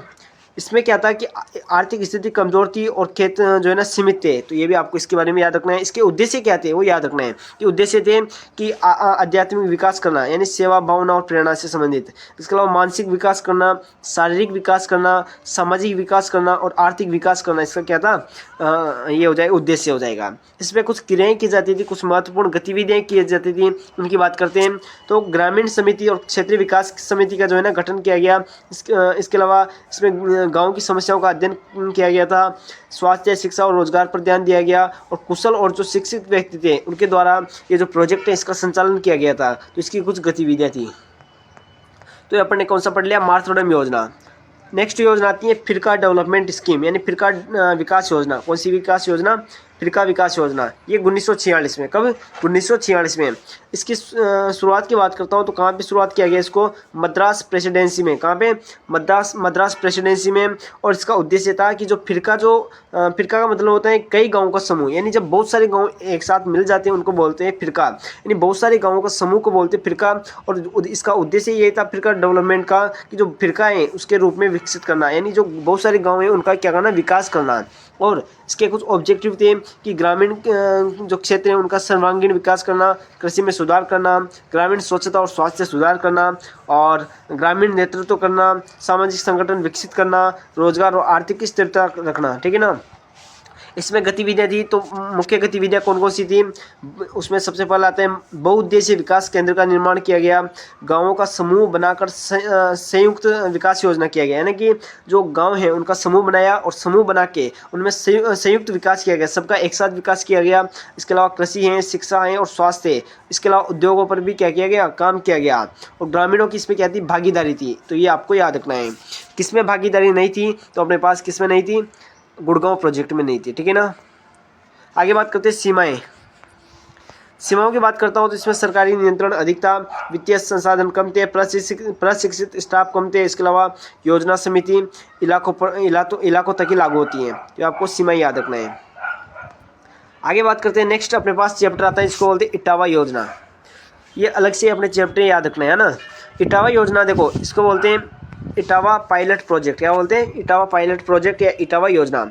इसकी बात करता हूँ तो इटावा योजना जो है ना भारत की स्वतंत्रता के बाद की है, जबकि अपन ने ये 4 पढ़ी ना अभी। कौन कौन सी? मार्तडम पढ़ी, अपन ने श्री निकेतन पढ़ी, इसके अलावा अपन ने जो ये पढ़ी थी कौन सी, हाँ फिरका पढ़ी, इसके अलावा अपन ने एक और पढ़ी थी गुड़गांव। ये 4 जो है ना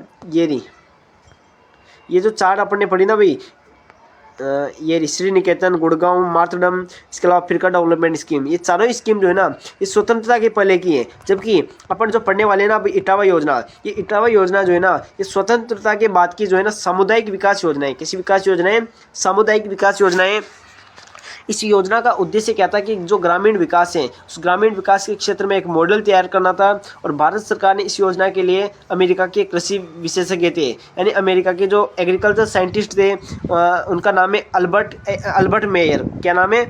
अल्बर्ट मेयर। यानी अपने जो भारत सरकार है उसने इस योजना के लिए अमेरिका के कृषि विशेषज्ञ अल्बर्ट जो मेयर हैं उनको बुलाया गया। और अल्बर्ट मेयर की बात करता हूँ। अल्बर्ट मेयर ने भारत का भ्रमण किया। क्या किया? भ्रमण किया और निष्कर्ष निकाला कि भारत एक विशाल देश है। कैसा देश है? विशाल देश है। अधिकांश लोग ग्रामीण और आवश्यकता आधारित क्षेत्रों में रहते हैं। यहाँ जलवायु और भौगोलिक परिस्थितियाँ भिन्न भिन्न हैं। इसलिए ऐसा क्षेत्र चुना जाए जो देश का क्या कर सके, प्रतिनिधित्व कर सके। तो इसमें क्या किया, सबसे पहले योजना का चयन किया गया, ठीक है ना। योजना का चयन की बात करता हूँ तो इसमें जिला कहाँ पे चुना गया, तो जिला अपने पास महेवा चुना गया, और महेवा कहाँ पड़ता है, यूपी में, यानी यूपी में जो है ना इटावा या महोबा जिसको बोलते हैं, इटावा जिला चुना गया। इसलिए इस योजना का नाम भी क्या है, इटावा पायलट योजना, है ना। कब चुना गया, कब इसकी शुरुआत की गई, 1948 में, यानी 1948 में इसको स्टार्ट किया गया। इसमें जो है ना बात करते हैं तो प्रारंभ में 64 गाँव को इस योजना में शामिल किया गया। कितने गाँव को, 64 गाँवों को जो है ना इस योजना में शामिल किया गया। और इसका उद्देश्य था कि जो ग्रामीण लोग हैं या ग्रामीण हैं गाँव में जो है ना ग्रामीण लोगों का मानसिक और सामाजिक क्या करना, विकास करना। इसके अलावा ग्रामीणों की इच्छा शक्ति जागृत करना, उन्हें सक्रिय बनाना, कृषि का क्या करना, विकास करना, यानी जो अपने एग्रीकल्चर उसका डेवलपमेंट करना। किसका उद्देश्य था, तो अपन को याद रखना है किसका उद्देश्य था, ये अपने जो अपने पास इटावा योजना है ना, इसका उद्देश्य था। आगे बात करते हैं कि सबसे पहले तो देख लो, दोबारा से देख लो उद्देश्य को, कि ग्रामीणों की मानसिक और सामाजिकता का विकास करना, और ग्रामीणों की इच्छा शक्ति जागृत करना और उन्हें सक्रिय करना, कृषि का विकास करना, पशुपालन का विकास करना, इसके अलावा छोटे कुटीर उद्योगों की स्थापना करना, पंचायतों का विकास करना, है ना। और अपने पास जो ग्रामीण हैं, ग्रामीण लोग हैं, उनमें आत्मविश्वास, जन सहभागिता और सहकारिता का क्या करना, विकास करना। ये किसका उद्देश्य था, इटावा योजना का। आगे बात करते हैं इसमें क्या क्या गतिविधियां की इस कार्यक्रम में, तो उन कार्य की बात करते हैं, उन गतिविधियों की बात करते हैं। तो इसमें सबसे पहले आते हैं जनता की आवश्यकताओं का अध्ययन किया गया, यानी जनता को किस चीज़ की आवश्यकता है तो उसका अध्ययन किया गया। इसके अलावा कार्यक्रम के संबंध में जनता को प्रदर्शन और मूल्यांकन के लिए शामिल करना, यानी कार्यक्रम करें तो उस कार्यक्रम के संबंध में जनता को जो है ना प्रदर्शन किया गया, जनता को साथ में रखकर कार्यक्रम चलाया गया, और मूल्यांकन के लिए जनता को शामिल किया गया। सरकार और जनता के बीच संबंध स्थापित किए गए, यानी सरकार और जनता के बीच इसमें संबंध स्थापित किए गए। उन्होंने मिलजुल के कार्य किया, जैसे ग्राम सेवक हैं, प्रसारक हैं, सूर्यकर्मी आदि ने। इसके अलावा कृषि प्रधान अर्थव्यवस्था में सहायक उद्योगों का विकास, हटाओ रहने दो। इसके अलावा बीज, यंत्र और खाद का भंडारण खोलना, यानी इसमें क्या किया कि जो खाद बीज के यंत्रों के जो भंडार हैं वो खोले गए। इसके अलावा ग्रामीण जनता को बाहरी दुनिया से परिचित कराया गया, जैसे आकाशवाणी जो चैनल होता है उसके माध्यम से, और जो समाचार पत्र हैं उनके माध्यम से। स्वास्थ्य संबंधी सेवाओं की उपलब्धता करवाएगी, नई योजनाओं, तकनीकों, इनकी मतलब जो नई योजनाएं और तकनीकें इनकी जानकारी दी गई, जैसे नलकूपों का निर्माण कैसे किया जाता है, किस प्रकार से अपने नई नई टेक्नोलॉजी का यूज करना है, तो उन सभी के बारे में किसमें बताया गया, अपने पास इस योजना के अंतर्गत बताया गया। अभी एक योजना कौन सी चल रही है आपको याद रखना है, इटावा योजना। कौन सी योजना, इटावा योजना। इसमें क्या निष्कर्ष निकला लास्ट में, तो ये आपको याद रखना है, ये इंपॉर्टेंट है कि निष्कर्ष ये निकला कि योजना ने सकारात्मक परिणाम दिए, यानी ये जो योजना है सफल रही। कैसे रही, सफल रही। और भारत सरकार को उत्साहित किया, क्या किया, भारत सरकार को उत्साहित किया। इस सफलता के आधार पर सामुदायिक विकास योजनाओं का जो है ना मार्ग प्रशस्त किया गया, यानी जो सामुदायिक विकास योजनाएं हैं उनका मार्ग प्रशस्त किया गया, यानी प्रशस्त हुआ। और ये योजना स्वतंत्र भारत, अपने पास जो भारत है वो पहले आज़ाद नहीं था, और आज़ाद मुक्त होने के बाद जो पहली योजना थी वो कौन सी, अपने इटावा योजना। और ये इटावा योजना स्वतंत्र भारत की पहली ग्रामीण विकास योजना थी जो कि गांव से जुड़ी हुई थी, है ना, याद रखना है। तो ये इटावा योजना के बारे में मेन जो बातें याद रखना है, वेरी इंपॉर्टेंट योजना है। एक और योजना आती है जिसको बोलते हैं अपन नीलखेड़ी योजना। कौन सी योजना, नीलखेड़ी योजना। भाई इटावा योजना भी किसी अपने स्वतंत्रता की बात की है, नीलखेड़ी योजना भी कब की है, स्वतंत्रता के बाद की योजना है। तो इसके बारे में देख लेते हैं कि हरियाणा के नीलखेड़ी क्षेत्र में दलदली और वन क्षेत्र को रहने योग्य और खेती योग्य बनाया गया। यानी कि इसमें क्या गया कि जो नीलखेड़ी है ना, कहाँ पे, हरियाणा में है। और हरियाणा के नीलखेड़ी क्षेत्र में जो दलदली एरिया है और वन क्षेत्र है उसको रहने के लिए और खेती के लिए जो है ना योग्य बनाया गया। इसमें और क्या किया कि आर्थिक और शैक्षणिक सहायता राज्य सरकार द्वारा प्रदान की गई, यानी कि जो हरियाणा की जो सरकार थी उसने इसमें सहायता प्रदान की। इसके अलावा ग्रामीणों की स्वयं की इसमें पहल थी, उसकी भूमिका थी। कुटीर उद्योगों की स्थापना की गई, खेती योग्य खेत तैयार करना आदि इसमें सिखाया गया ग्रामीणों को। इसके अलावा इस योजना का उद्देश्य क्या था, मेन इसका ऑब्जेक्टिव क्या था कि ग्रामीणों को आत्मनिर्भर बनाना, है ना, और व्यावसायिक प्रशिक्षण देना, कृषि व्यवसाय को सहकारिता के आधार पर विकसित करना और रोजगार उपलब्ध करवाना, भूमि को कृषि योग्य बनाना। किसका उद्देश्य था, नीलखेड़ी योजना का। तो ये नीलखेड़ी योजना के बारे में कुछ बात यदि आपसे पूछ लेना एग्जाम में कि नीलखेड़ी जो योजना है उस पर टिप्पणी लिखी है या फिर उस पर संक्षिप्त विवरण दीजिए, तो आपको ये सारी बातें याद रखनी है कि इसका उद्देश्य क्या था कि व्यावसायिक प्रशिक्षण देना, ग्रामीणों को आत्मनिर्भर बनाना, करना, भूमि को कृषि योग्य करना और रोजगार उपलब्ध करवाना, ये सारे इसके उद्देश्य हो जाएंगे। इसके बारे में बता देना कि इसको जो है ना हरियाणा के नीलगढ़ क्षेत्र में स्टार्ट किया गया। जो खराब भूमि थी, दलदली भूमि यानी और वन क्षेत्र था, उसको मतलब खेती योग्य बनाने के लिए जो योजना चलाई गई थी, कौन सी थी? नीलखेड़ी योजना। नेक्स्ट आगे बात करते हैं। देखो इसका स्कोप क्या था, इसके क्षेत्र क्या थे, क्षेत्र और अवसर की बात करते हैं। तो इसका स्कोप था कि गांव में सामाजिक आर्थिक विकास के कार्य करना, इसके अलावा सहकारी संस्थाओं का विकास और मनोरंजन और सामाजिक सुविधाएं प्रदान की गई इसमें। इसके अलावा ग्रामीणों को आत्मनिर्भर और व्यावसायिक रूप से सक्षम बनाना, ये इसमें क्षेत्र थे। ठीक है ना, याद रखना। तो ये अपने पास नीलखेड़ी योजना और जो इटावा योजना, जो कि दोनों ही योजना कब से संबंधित है? स्वतंत्रता की बात की है। तो इन दोनों योजनाओं के बारे में आपको जो मैंने आपको बातें बताई, ये आपको याद रखना है।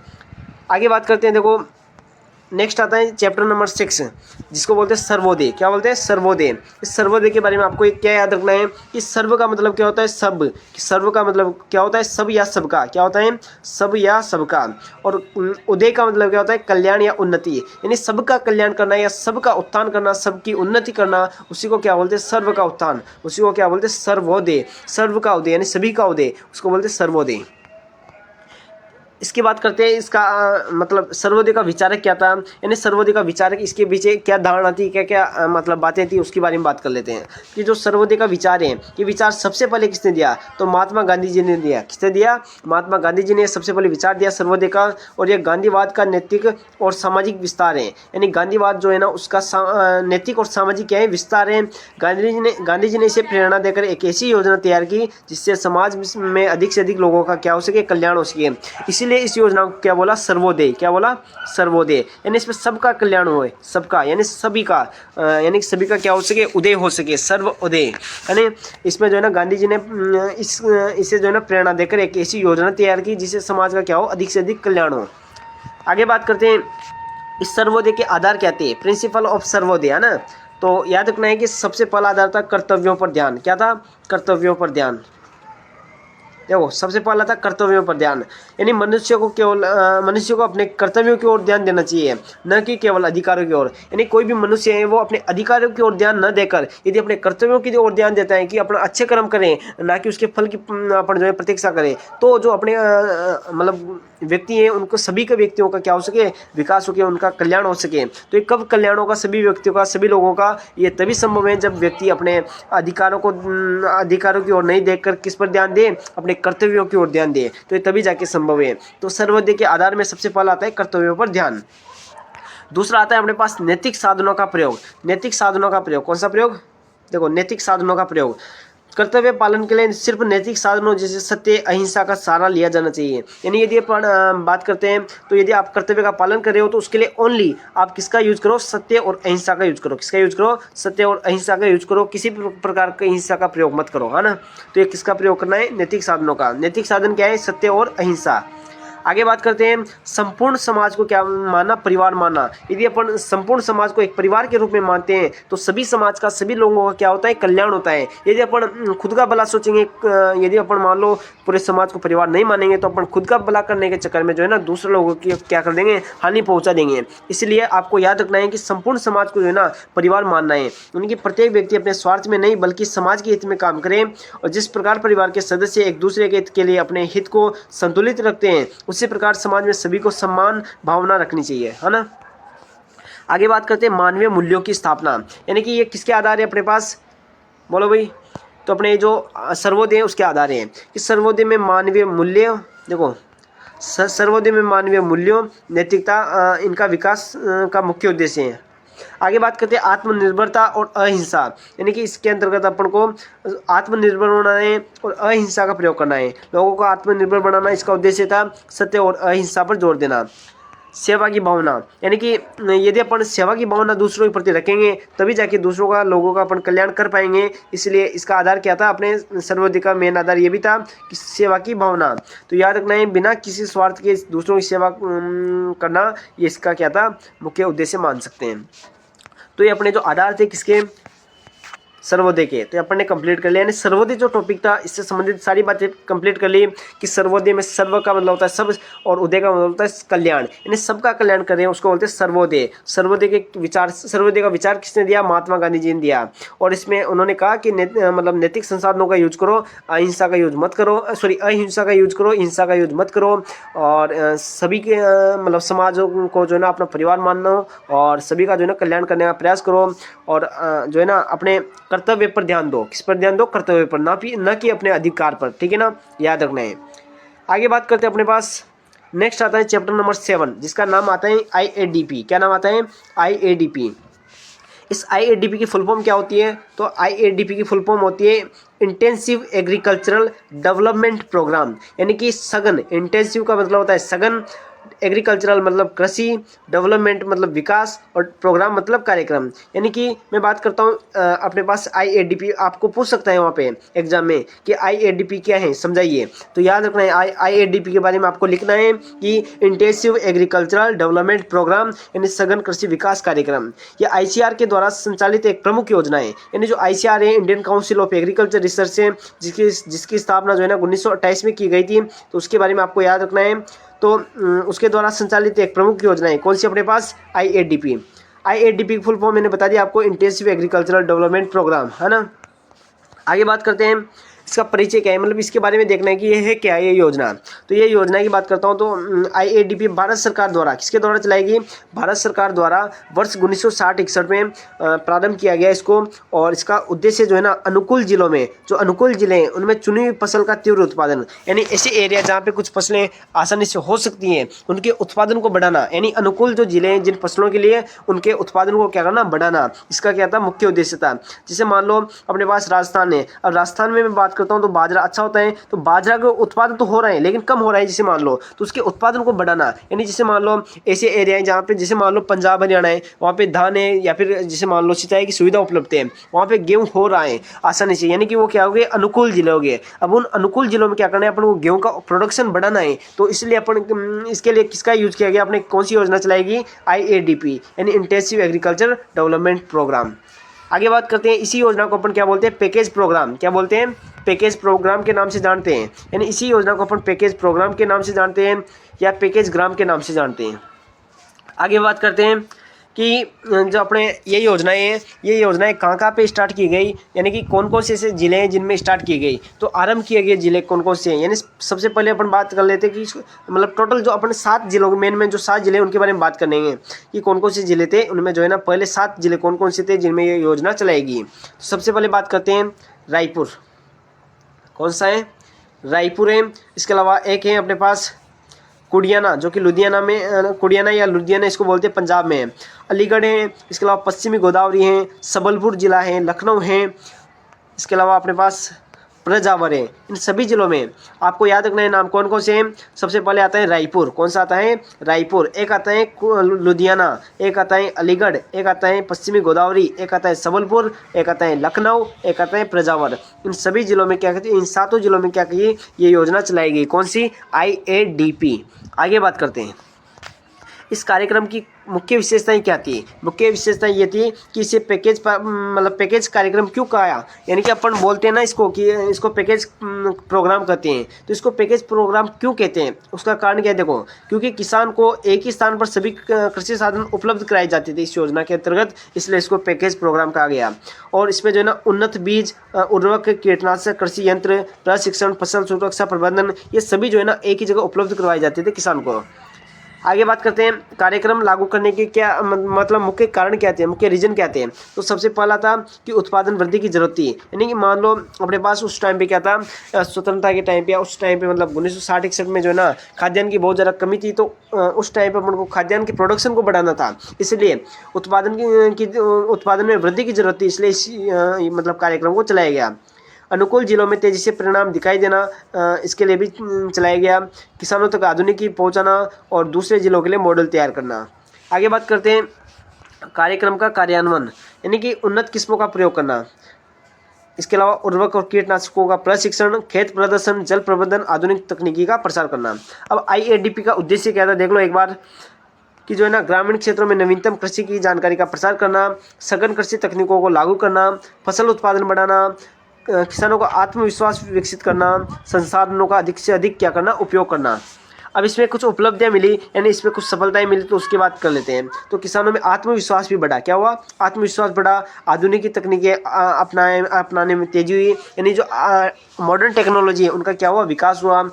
उत्पादन में क्या हुई, बढ़ोतरी हुई, और कृषि विस्तार जो सेवाएं हैं वो भी क्या हुई, मजबूत हुई। तो इससे कुछ ना कुछ अपन को फायदा हुआ, है ना। कौन सी योजना है अपने पास? IADP को बोलते हैं इंटेंसिव एग्रीकल्चरल अपने पास डेवलपमेंट प्रोग्राम। स्थापना कब हुई इसकी? 1960-61 में इसको शुरू किया गया, मतलब, है ना। आगे बात करते हैं। देखो नेक्स्ट अपने पास आता है कृषि विज्ञान केंद्र, यानी KVK क्या होता है। बहुत सी बार नॉर्मल बेसिक क्वेश्चन, तो आपको याद रखना है KVK क्या होता है। तो इसके बारे में, इससे संबंधित जो भी बातें हैं अपन बात कर लेते हैं कि KVK की बात करते हैं। इसको बोलते हैं कृषि विज्ञान केंद्र। क्या बोलते हैं? कृषि विज्ञान केंद्र। और इसकी स्थापना जो है ना 1974 में, जो है ना भारत में बात कर रहा हूँ, भारत में सर्वप्रथम इसकी स्थापना KVK की 1974 में पांडुचेरी जो तमिलनाडु में पड़ता है वहाँ पे खोला गया। इसके अलावा राजस्थान में प्रथम KVK 1976 में फतेहपुर सीकरी में खोला गया। और KVK का मुख्य उद्देश्य क्या होता है?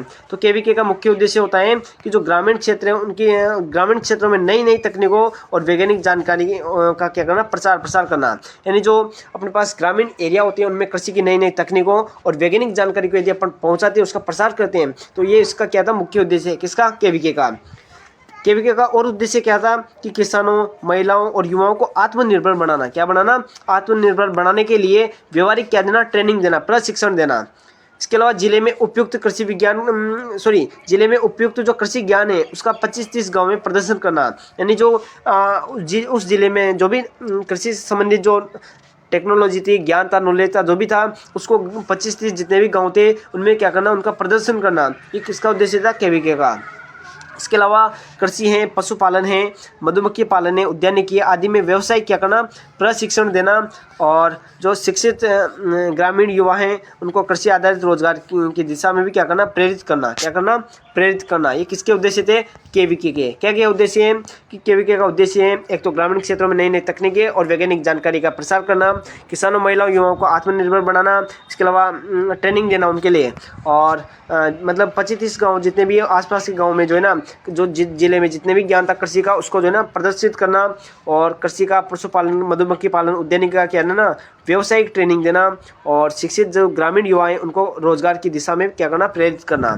और इसकी स्थापना कब हुई KVK की? तो राजस्थान में, याद रखना है आपको, 1976 में फतेहपुर सीकरी में इसकी स्थापना हुई थी, है ना। याद रखना है, प्रथम KVK राजस्थान में फतेहपुर सीकरी में खोला गया था। आगे बात करते हैं अपने पास KVK की अवधारणा, कॉन्सेप्ट ऑफ KVK, है ना।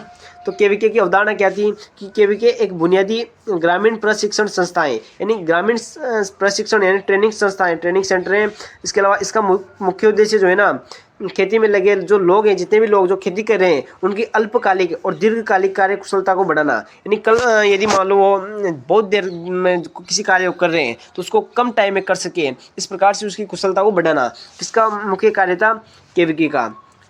KVK के बारे में और क्या बातें हैं कि डॉक्टर मोहन सिंह जो समिति है, देखो डॉक्टर मोहन सिंह जो मेहता समिति है उसकी कुछ अनुशंसाएं हैं कि खेती में लगे लोगों को काम के अनुभव के द्वारा प्रशिक्षण करना, ग्रामीण बेरोजगार जो युवक हैं उनको कृषि आधारित प्रशिक्षण देना, पहले से खेती करने वाले किसानों को उन्नत तकनीकों का प्रशिक्षण देना। और प्रशिक्षण हमेशा किसानों की आवश्यकता और समस्याओं के अनुसार होना चाहिए। ये सब किसमें शामिल होना चाहिए? किसके अनुसार? डॉक्टर मोहन सिंह मेहता के अनुसार किसमें शामिल होना चाहिए? KVK में। आगे बात करते हैं KVK के बुनियादी सिद्धांत की लेकर बात कर लेते हैं। देखो KVK के बुनियादी सिद्धांत, ये शायद इसमें कटआउट हो गया ना, इसको बाद में बता दूंगा मैं, है ना। इसको आपको मैं बाद में बता दूंगा। KVK के जितने भी 3 बुनियादी सिद्धांत हैं उनको एक बार मैं आपको लास्ट में जो है ना बताऊंगा इनको। अभी तक आपको अभी फिलहाल के लिए ये याद रखना है ना।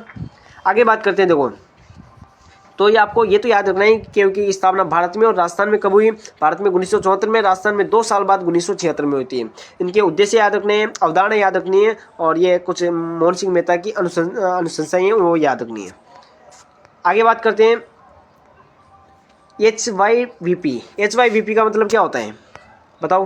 तो HYVP का मतलब होता है हाई यील्डिंग वैरायटी प्रोग्राम। यानी इसमें क्या होता है कि ज़्यादा उपज देने वाली जो वैरायटी है उनको डेवलप करना, उसके लिए उनको बढ़ावा देना, उनका प्रसार प्रसार करना, उसके लिए जो योजना चलाएगी, जो कार्यक्रम चलाया गया उसको बोलते हैं HYVP यानी हाई यील्डिंग वैरायटी प्रोग्राम। और ये कब चलाया गया? 1966 में। कब चलाया गया? 1966 में। उच्च उपज प्रजाति कार्यक्रम इसका क्या था? नाम था। इसका मुख्य उद्देश्य था खाद्यान्न उत्पादन बढ़ाना, उन्नत बीज का क्या करना? उपयोग करना, उर्वरक, सिंचाई और कीटनाशक का सीमित लेकिन प्रभावी उपयोग करना और किसानों को प्रशिक्षण देना, उत्पादन बढ़ाकर देश को आत्मनिर्भर बनाना। ये सारे उद्देश्य किसके थे? हाई यील्डिंग वैरायटी प्रोग्राम के थे।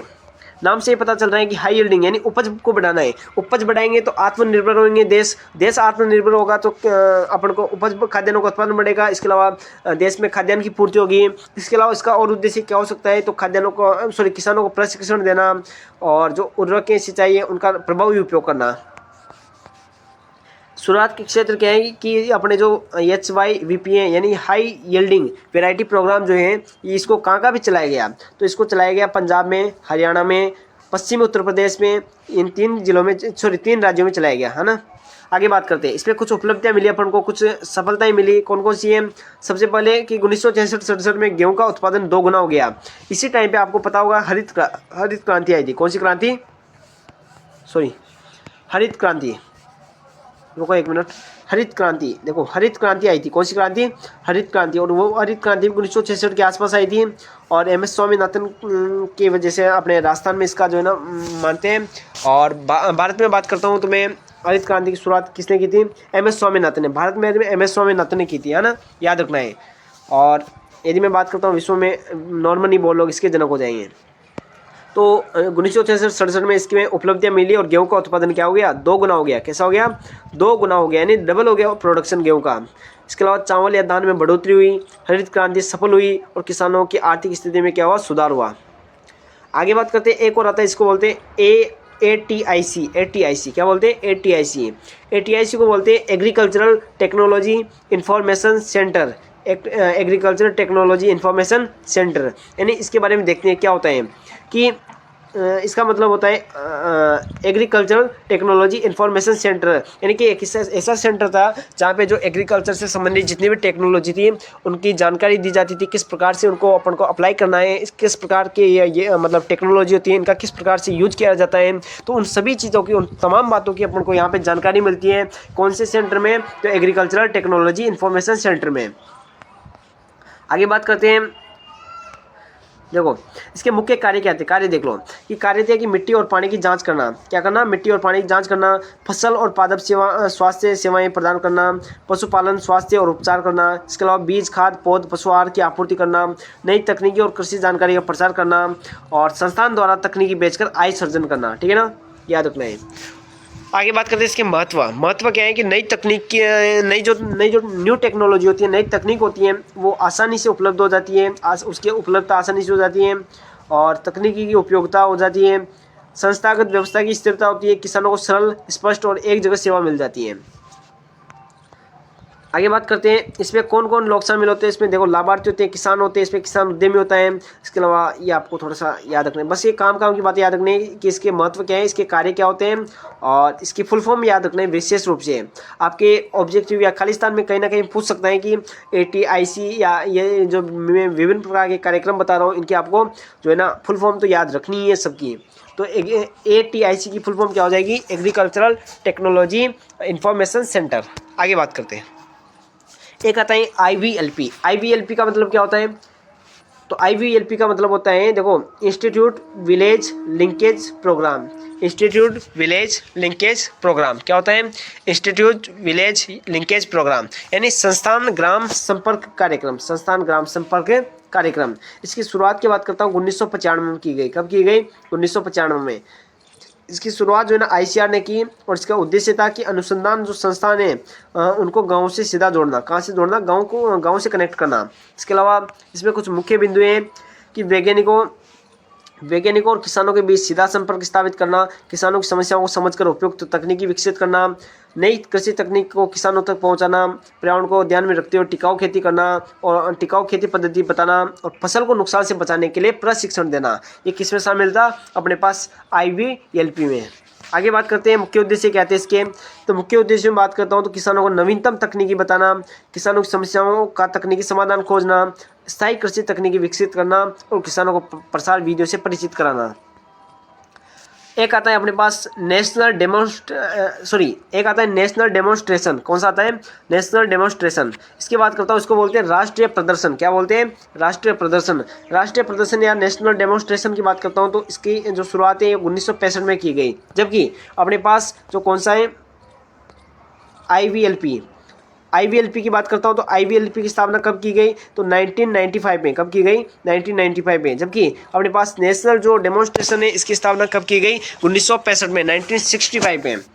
आगे बात करते हैं इसका पहला प्रदर्शन जो है ना 1903 में टेक्सास अमेरिका में किया गया। इसका अर्थ क्या होता है? इंडिका, यानी ये राष्ट्रीय प्रदर्शन क्या है इसके बारे में अपन को पढ़ना है कि इसका अर्थ होता है किसानों को नई तकनीकें, उन्नत किस्में, नए यंत्र और आधुनिक जो पद्धतियाँ हैं 1 एकड़ भूमि पर वास्तविक रूप से दिखाकर सिखाना। यानी कि जैसे मान लो कोई 1 एकड़ भूमि है, इस 1 एकड़ भूमि पर कितनी भूमि पर? 1 एकड़ भूमि पर विभिन्न प्रकार की तकनीकें, उन्नत किस्में, नए यंत्र और जो आधुनिक पद्धतियाँ हैं उनका यूज करके उनको किसानों को सिखाना, उन चीज़ों के बारे में बताना। तो वही क्या कहलाता है अपने पास? National demonstration. यानी प्रदर्शन कर रहे हैं वो, क्या कर रहे हैं? प्रदर्शन। और राष्ट्रीय स्तर पर प्रदर्शन कर रहे हैं उसको बोलते हैं नेशनल डेमोन्स्ट्रेशन, यानी कि राष्ट्रीय प्रदर्शन। आगे बात करते हैं इसका मुख्य उद्देश्य होता है कि अधिक उपज देने वाली किस्मों का वास्तविक प्रदर्शन करना, वैज्ञानिक तरीके से उत्पादन क्षमता को जानना, किसानों को नई विधियां, प्रशिक्षण उपलब्ध करवाना और कम लागत में अधिक उत्पादन का तरीका बताना। नेशनल डेमोन्स्ट्रेशन की टीम की बात करता हूँ तो इसमें 4 विषय विशेषज्ञ शामिल होते हैं। कितने शामिल होते हैं? 4 व्यक्ति शामिल होते हैं। इसमें सबसे पहले आते हैं, यानी 4 चीज़ें शामिल होती है इसमें। एक तो आता है मृदा विज्ञान, एक आता है फसल विज्ञान, यानी जो मृदा विज्ञान है उसके विशेषज्ञ शामिल होते हैं, फसल विज्ञान के विशेषज्ञ शामिल होती हैं, कृषि रसायन के विशेषज्ञ शामिल होते हैं, और जो इंजीनियरिंग है, एग्रीकल्चर इंजीनियरिंग या कृषि अभियांत्रिकी है उनके विशेषज्ञ शामिल होते हैं। यानी 4 विशेषज्ञ शामिल होते हैं। कौन कौन से? मृदा विज्ञान के, यानी सोइल साइंस के, एग्रोनॉमी के, यानी और एग्रीकल्चर केमिस्ट्री के, और एग्रीकल्चर इंजीनियरिंग के। आगे बात करते हैं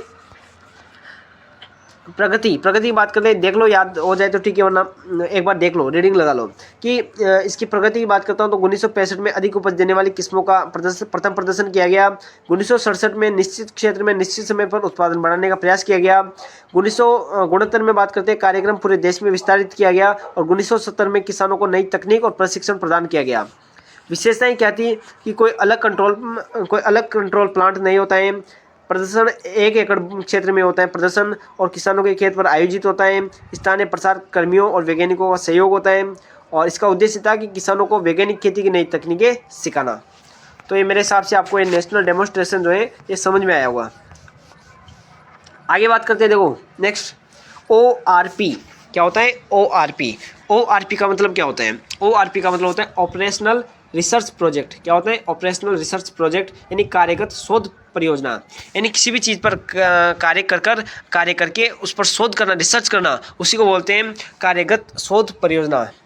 आगे बात करते हैं ORP जो है ना उसको भारतीय कृषि अनुसंधान परिषद यानी ICAR जो है ना उसके द्वारा 1979 में जो है शुरू किया गया। यह नई योजना राष्ट्रीय प्रदर्शन योजना के अनुभव के आधार पर चलाई गई। यानी पहले तो कौन सी चलाई गई? राष्ट्रीय प्रदर्शन यानी नेशनल डेमोन्स्ट्रेशन चलाई गई 1965 में। उसके अनुभव के आधार पर, यानी किस प्रकार से वो उसमें यूज किया गया, किस प्रकार की वो रही योजना, उसके आधार पर, उसके अनुभव के आधार पर कौन सी योजना चलाई गई? ORP। इसे व्यवहारिक अनुसंधान परियोजना भी कहते हैं, और उद्देश्य इसका यह था कि किसानों के अनुभव और अनुसंधान को जोड़कर कृषि कार्य में सुधार लाना। इसका प्रमुख उद्देश्य और क्या थे कि वैज्ञानिक ढंग से जो है ना भूमि और जल प्रबंधन योजनाओं को लागू करना, क्षेत्र की परिस्थितियों संसाधनों के आधार पर अधिकतम लाभ प्राप्त करना, खेती और कृषि कार्यों को सुधारने के लिए व्यवहारिक शोध करना, और खेत में हानिकारक खरपतवारों से निपटने के लिए उपयुक्त विधि अपनाना, और उपलब्ध साधन उनका समुचित उपयोग करना। ठीक है ना? तो ये आपको याद रखना है। इसके अलग अलग प्रकार होते हैं, जैसे मान लो आधारभूत शोध होता है, व्यवहारिक शोध होता है, और प्रयोगात्मक शोध होता है। ये नाम याद रखना है। इसके अलावा इसकी विशेषताएं क्या थी शोध की? तो बात करते हैं वैज्ञानिकों का किसानों से सीधा संपर्क और अनुभव साझा करना, किसानों को नवीनतम तकनीकों के बारे में सोचना, प्रशिक्षण देना, छोटे जो खेत होते हैं ना उनमें बहुफसलीय कार्यक्रम का प्रचार और प्रशिक्षण करना। इसके अलावा स्थानीय साधनों का पूर्ण उपयोग करना। और महत्व क्या था इसका कि परियोजना किसानों के लिए प्रायोगिक और वैज्ञानिक दृष्टिकोण लाती है, उत्पादन बढ़ाने और संसाधनों के अधिकतम उपयोग में क्या करती है, मदद करती है। कौन सी योजना, तो आपको याद रखना है कौन सी योजना हो जाएगी, ORP। आगे बात करते हैं, नेक्स्ट अपने पास योजना आती है, उसका नाम है कौन सी योजना, NATP। NATP का मतलब होता है नेशनल एग्रीकल्चरल टेक्नोलॉजी प्रोजेक्ट है, यानी कि इसको बोलते हैं कृषि अनुसंधान, नेशनल एग्रीकल्चर यानी राष्ट्रीय कृषि टेक्नोलॉजी यानी तकनीक और प्रोजेक्ट यानी कि राष्ट्रीय कृषि तकनीक परियोजना, है ना। बात करते हैं इसके बारे में क्या है, देखो सबसे पहले बात करते हैं इसका परिचय कि जो योजना है कृषि अनुसंधान और प्रयास प्रसार सुधारने के लिए शुरू की गई। इसकी शुरुआत 24 जिलों में की गई, जिसमें आते हैं मुख्य जिले कौन कौन से, आंध्र प्रदेश हैं, बिहार हैं, झारखंड है, हिमाचल हैं, इसके अलावा महाराष्ट्र हैं, उड़ीसा है, पंजाब है। इसका बजट था 1200 करोड़ रुपए और विश्व बैंक की सहायता से ये जो है ना अपने को बजट प्राप्त हुआ। इसके उद्देश्य क्या कहते हैं, तो गरीबी उन्मूलन यानी गरीबी को नष्ट करना। इसके अलावा राष्ट्रीय खाद्य सुरक्षा है, यानी अपने जो खाद्य सुरक्षा है खाद्य की पूर्ति करना यानी खाद्य सुरक्षा को मजबूत करना। पर्यावरण सुरक्षा और जैव विविधता का संरक्षण करना। ग्रामीण जो जीवन स्तर है उसको सुधारना। महिलाओं, जनजातियों और पिछड़े वर्गों का कल्याण करना। इसके अलावा इसके क्या क्या लक्ष्य थे या क्या क्या कार्यप्रणाली थी कि जिला और ब्लॉक स्तर पर किसानों को शामिल किया जाता है। इसमें संसाधनों और इनपुट का क्या किया जाता है, इन समन्वय किया जाता है। और जैसे AIMA सोसाइटी के रहने दो, बस याद रखना है कि जिला और ब्लॉक स्तर पर किसानों को शामिल किया जाता है और जो संसाधन हैं उनका समन्वय किया जाता है। और इसके बारे में बस गरीबी को नष्ट करना होता है, राष्ट्रीय खाद्य सुरक्षा को मजबूत करना, पर्यावरण सुरक्षा करना, जैव विविधता संरक्षण करना, ग्रामीण जीवन स्तर में सुधार करना, ये इसके क्या हो जाएंगे, उद्देश्य हो जाएंगे। किसके उद्देश्य हो जाएंगे, NATP यानी नेशनल एग्रीकल्चरल टेक्नोलॉजी प्रोजेक्ट, राष्ट्रीय कृषि तकनीकी परियोजना। आगे बात करते हैं, नेक्स्ट आता है अपने पास प्रधानमंत्री फसल बीमा योजना। कौन सी आती है, प्रधानमंत्री फसल बीमा योजना। इसकी बात करते हैं, देखो कौन सी है, प्रधानमंत्री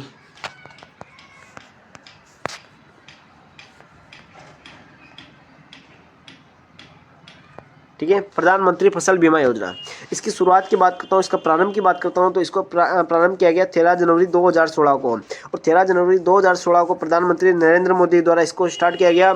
और इसका उद्देश्य क्या था कि किसानों की फसल को प्राकृतिक आपदाएं जैसे बाढ़ है, सूखाएं, मौसम की अनियमितताएं, उससे होने वाले नुकसान से बचाना।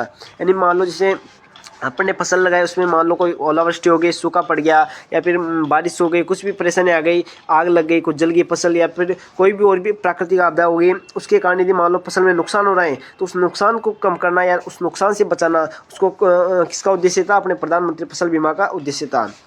इसके लाभार्थी की बात करते हैं तो देश के सभी किसानों के लिए जो है ना ये योजना थी, और इसमें कुछ मुख्य विशेषताएं थी। सबसे पहले बात करते हैं प्राकृतिक आपदाओं से फसल को हुए नुकसान की भरपाई हुई इसमें। इसके अलावा खरीफ फसलों के इसको 1% प्रीमियम देना होता है। अब मैं बात कर लेता हूँ खरीफ फसलों के लिए जो अपने पास प्रधानमंत्री फसल बीमा योजना है, इसने 1% जो है ना क्या दिया अपने पास, 1.5%, 1.5% खरीफ फसलों के लिए। इसके अलावा 2% अपने रबी की फसलों के लिए और 5% अपने जो फल वृक्ष होते हैं उनके लिए अनुदान दिया। किसने, इस योजना के अंतर्गत। कौन सी योजना, प्रधानमंत्री फसल बीमा योजना। आगे बात करते हैं, किसानों की आर्थिक मदद तुरंत उपलब्ध करवाई जाती है तथा यह योजना जो है ना विशेष रूप से ग्रामीण क्षेत्रों में लागू है। आगे बात करते हैं, इसके लाभ की बात करते हैं तो प्राकृतिक आपदाओं के कारण हुए नुकसान को नुकसान जो भी हुआ है ना उससे किसानों को वित्तीय सुरक्षा मिली। इसके अलावा उत्पादन में स्थिरता हुई और आत्मनिर्भरता हुई। एक और चीज़ आती है अपने पास जिसको बोलते हैं सोइल हेल्थ कार्ड स्कीम। कौन सी स्कीम, इंपॉर्टेंट स्कीम है भाई, ये मैं बता रहा हूँ ना, दोनों प्रधानमंत्री फसल बीमा और सोइल हेल्थ कार्ड योजना या हेल्थ कार्ड स्कीम। इसकी बात करता हूँ, ये दोनों योजना जो है ना काफ़ी इंपॉर्टेंट है। और सोइल हेल्थ कार्ड योजना की बात करता हूँ तो इसकी शुरुआत जो है ना कब की गई, 2015 में। कब की गई, 2015 में, फरवरी 2015 में की गई। और इसकी शुरुआत जो है भारत सरकार के द्वारा की गई। और याद रखना है सूरतगढ़ में की गई। कहाँ पे की गई, सूरतगढ़ गंगानगर में इसकी शुरुआत की गई। और किसानों की भूमि को किसानों की जो भूमि है उसकी उपजाऊ क्षमता बढ़ाना और मृदा स्वास्थ्य को बढ़ाना इसका मुख्य उद्देश्य था। और उचित वैज्ञानिक फसल उत्पादन को बढ़ाना। इसकी और मुख्य विशेषताएं जिसमें बात करते हैं तो भारत के सभी किसानों को सोइल हेल्थ कार्ड प्रदान किया गया।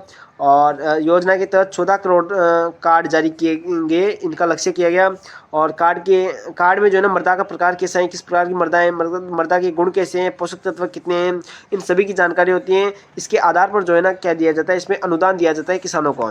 इसके लाभ की बात कर लेते हैं तो मृदा स्वास्थ्य सुधरने में क्या हुई, मदद हुई, उत्पादन बढ़ाने में सहायता हुई और किसानों को उनके खेत की मिट्टी की विशेषताओं की क्या मिली, सही जानकारी मिली। आगे बात करते हैं, एक आता है TAAP जिसको बोलते हैं, सॉरी IAAP, ये गलत मिसप्रिंट हो गया, क्या हो गया, गलत मिसप्रिंट, ये IAAP है, क्या है IAAP, इसकी फुल फॉर्म होती है इंटेंसिव एग्रीकल्चरल एरिया प्रोग्राम, यानी गहन या सघन कृषि क्षेत्र कार्यक्रम, है ना। इसकी शुरुआत की बात करता हूँ, इसकी शुरुआत 1964-65 में की गई, और 1964-65 में इसकी शुरुआत की गई, और इसका मुख्य उद्देश्य था कृषि में वैज्ञानिक और प्रगतिशील तरीकों को गहन रूप से अपनाना, है ना, और देश पे कम से कम 20% जो कृषि योग्य क्षेत्र है उसको कवर करना। प्रमुख फसलें कौन कौन सी थी इसमें, तो याद रखना है, गेहूँ थी, चावल थी, बाजरा थी, कपास, गन्ना, आलू, यानी जैसे गन्ना है, आलू है, कपास है, बाजरा है, चावल है, गेहूँ है और दलहन है। विशेषताएं क्या थी इस योजना की विशेषताएं और योगदान की बात करते हैं। विशेष क्षेत्रों का चयन कर फसल क्षेत्र वितरण और उत्पादन क्षमता बढ़ाने पर जोर दिया गया। जिले स्तर पर किसानों को नई तकनीकें, नई कृषि तकनीकें और उन्नत तरीके सिखाए गए।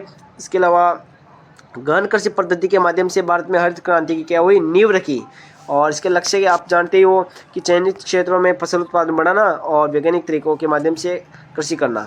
आगे बात करते हैं, ये अपने कौन सी होगी, IAAP 1964-65 में प्रारंभ हुई, याद रखना है 1964-65। आगे बात करते हैं राष्ट्रीय कृषि विकास योजना जिसको बोलते हैं RKVY की बात करता हूँ। इसकी शुरुआत 2007-8 में की गई। लॉन्च इसकी बात करता हूँ तो इसको लॉन्च जो है ना राष्ट्रीय विकास जो परिषद है उसकी अनुशंसा पर किया गया, और इसका जो उद्देश्य है कृषि एवं उससे संबंधित क्षेत्रों में समग्र विकास को बढ़ावा देना। परिचय क्या है, इसके बारे में परिचय देख लेते हैं कि राष्ट्रीय कृषि विकास योजना वह प्रमुख योजना है जिनके माध्यम से कृषि, जलवायु, प्राकृतिक संसाधन और प्रौद्योगिकी को ध्यान में रखते हुए राज्यों को अतिरिक्त केंद्रीय सहायता प्रदान की जाती है। देखो हटाओ, ये सब काम की बातें मैं आपको बताऊंगा अभी। देखो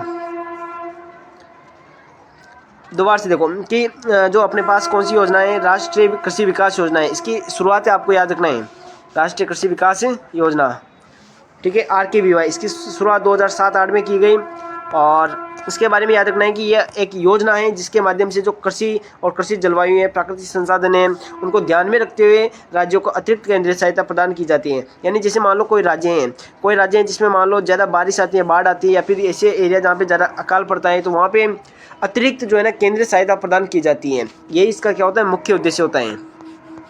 मुख्य उद्देश्य में बात कर लेते हैं तो कृषि निवेश को बढ़ाना होता है। टॉपिक देख लो कि कृषि निवेश को बढ़ाना होता है। इसके अलावा मतलब राज्यों को प्रोत्साहन किया जाता है कि वे कृषि एवं उससे संबंधित क्षेत्रों में अधिक निवेश करें। कृषि जलवायु आधारित योजनाएं तैयार करना। इसके अलावा अपने पास स्थानीय जो आवश्यक फसलें हैं उनको योजना में शामिल करना, उपज अंतर को कम करना, उत्पादन एवं उत्पादकता में वृद्धि करना, इसका क्या था, मुख्य उद्देश्य थे। इसमें कौन कौन सी फसलें मुख्य थी, तो सबसे पहले आती खाद्यान्न फसलों में गेहूँ हैं, चावल हैं, मोटे अनाज, तिलहन, दलहन। और आगे बात करते हैं कि इसका और उद्देश्य क्या था कि बीज उपलब्धता और गुणवत्ता सुधार करना, और किसान प्रशिक्षण करना, किसानों को प्रशिक्षित करना, कृषि मशीनरी और उपकरण का प्रयोग करना, मृदा स्वास्थ्य सुधार करना। तो ये बातें कुछ थी, आपको इनके बारे में थोड़ा सा याद रख लेना है, ज़्यादा इंपॉर्टेंट नहीं है।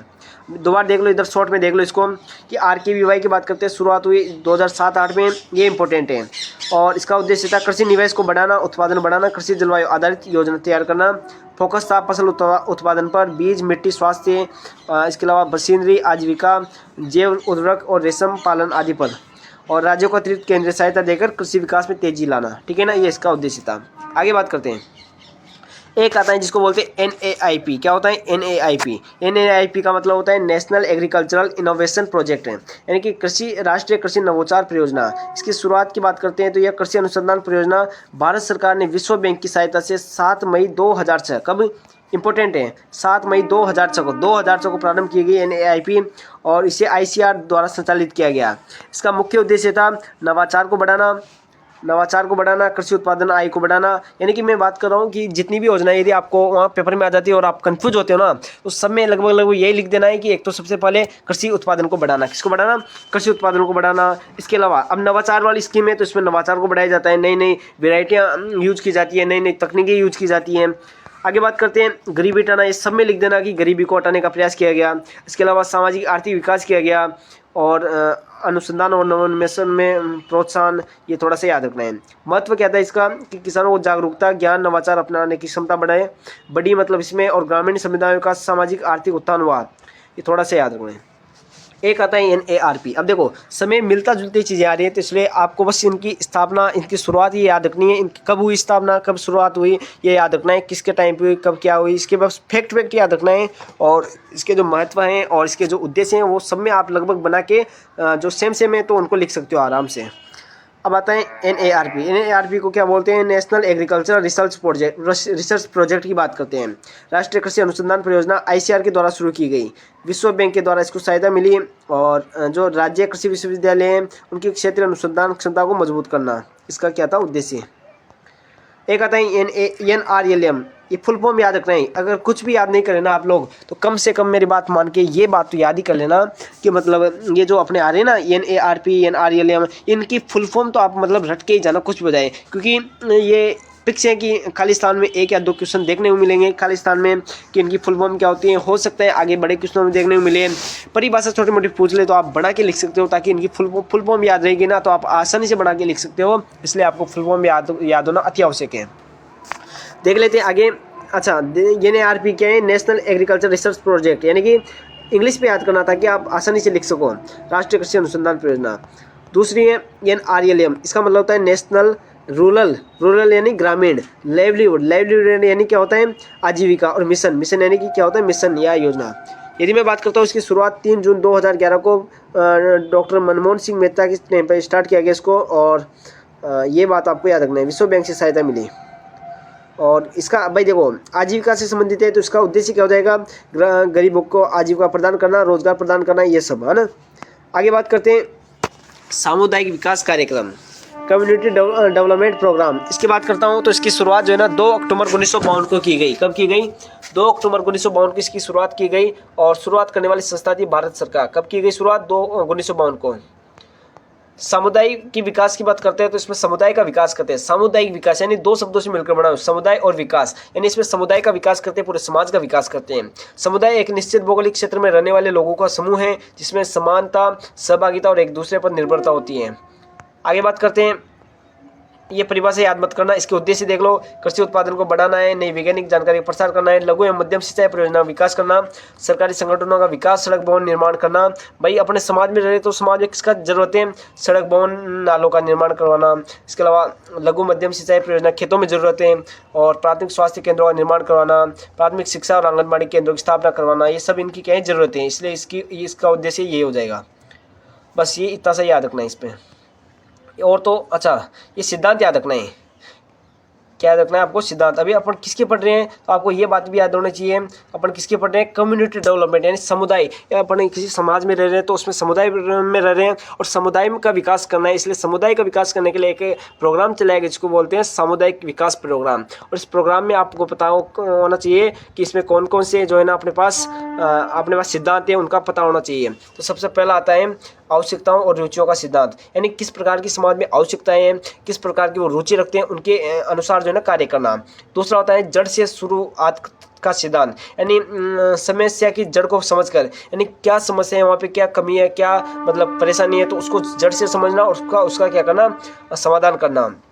लचीलापन का सिद्धांत, यानी प्रसार कार्यक्रम समय, परिस्थिति और क्षेत्र की जरूरत के अनुसार बदलता है। यदि मान लो वहाँ पे किसी चीज़ की जरूरत है तो उसी चीज़ को वहाँ पे अप्लाई करना है, यानी जरूरत के अनुसार जो है ना, समय के अनुसार जो है ना वहाँ पे जो है ना उस कार्यक्रम को मतलब अपन अप्लाई करते हैं, उसको बोलते हैं लचीलापन का सिद्धांत। आगे बात करते हैं स्वेच्छा का सिद्धांत, यानी कि बात करते हैं स्वेच्छा, यानी सीखने की प्रक्रिया स्वेच्छा पर आधारित होती है, जबकि व्यक्ति स्वयं सीखना चाहे तभी सीख प्रभावी होता है। आगे बात करते हैं स्वयं सहायता का सिद्धांत। ये सिद्धांत का नाम याद रखना है ओनली। स्वयं सहायता का सिद्धांत, प्रदर्शन आधारित शिक्षा सिद्धांत, संतुष्टि का सिद्धांत। इसके अलावा और कौन सा होता है? अभिप्रेरणा और प्रोत्साहन सिद्धांत, सहयोग का सिद्धांत और सहभागिता का सिद्धांत। तो कुछ सिद्धांत आपको याद रखने हैं। आगे बात करते हैं इवेल्यूशन। इवेल्यूशन को क्या बोलते हैं? मूल्यांकन। क्या बोलते हैं? मूल्यांकन। मूल्यांकन की बात करते हैं। मूल्यांकन क्या होता है? भाई अपन किसी भी चीज़ के बारे में मान लो कोई भी किसी भी जगह पर अपन जाकर कोई प्रोग्राम कर रहे हैं, उस प्रोग्राम करने के बाद वहाँ पे क्या क्या अपने को परिवर्तन देखने को मिले, क्या क्या उसका रेस्पॉन्स आया, तो उसके अपन अंकन करेंगे, उसका मूल्यांकन करेंगे कि उसमें कुछ सुधार हुआ कि नहीं हुआ, तो उसको बोलते हैं मूल्यांकन। यानी कि दोबारा से परिभाषा में देखो कि मूल्यांकन किसी भी प्रसार या विकास कार्यक्रम के अंत में किया जाने वाला एक ऐसी प्रक्रिया है जिसके द्वारा यह जाना जाता है कि कार्यक्रम कितना सफल हुआ तथा कार्यक्रम में कहाँ कमी रह गई, है ना, ये पता किया जाता है। क्यों आवश्यक है मूल्यांकन? ये इसलिए आवश्यक है क्योंकि मूल्यांकन से पता चलता है कि कार्यक्रम ने अपने लक्ष्य को पूरा किया या नहीं किया, कार्यक्रम में कौन कौन सी कमियां रही हैं तथा उन्हें कैसे दूर किया जा सकता है। ये किससे पता होता है अपन को? मूल्यांकन से। कार्यकर्ता की कार्यक्षमता कितनी है, उसकी कमियां क्या क्या हैं और उसमें सुधार की जरूरत है कि नहीं है, तो ये भी उसको अपन को इससे पता चलता है। क्षेत्र में अपन ने जो कार्य किए वास्तव में वो प्रभावी हैं या नहीं है, उसका भी पता चलता है। भविष्य में कार्यक्रम को अधिक प्रभावशाली और ज़्यादा प्रभावशाली बनाने के लिए भी जो है ना अपन को मूल्यांकन जरूरी होता है। मूल्यांकन की परिभाषा एक बार फिर से देख लो कि मूल्यांकन वह प्रक्रिया है जिसमें किसी कार्यक्रम के प्रभाव का उल्लेख करते हुए यह देखा जाता है कि जो है ना निर्धारित लक्ष्य किस हद तक पूरे हुए, साथ ही कार्यक्रम को अधिक प्रभावशाली बनाने के लिए आवश्यक परिवर्तन किए जाते हैं।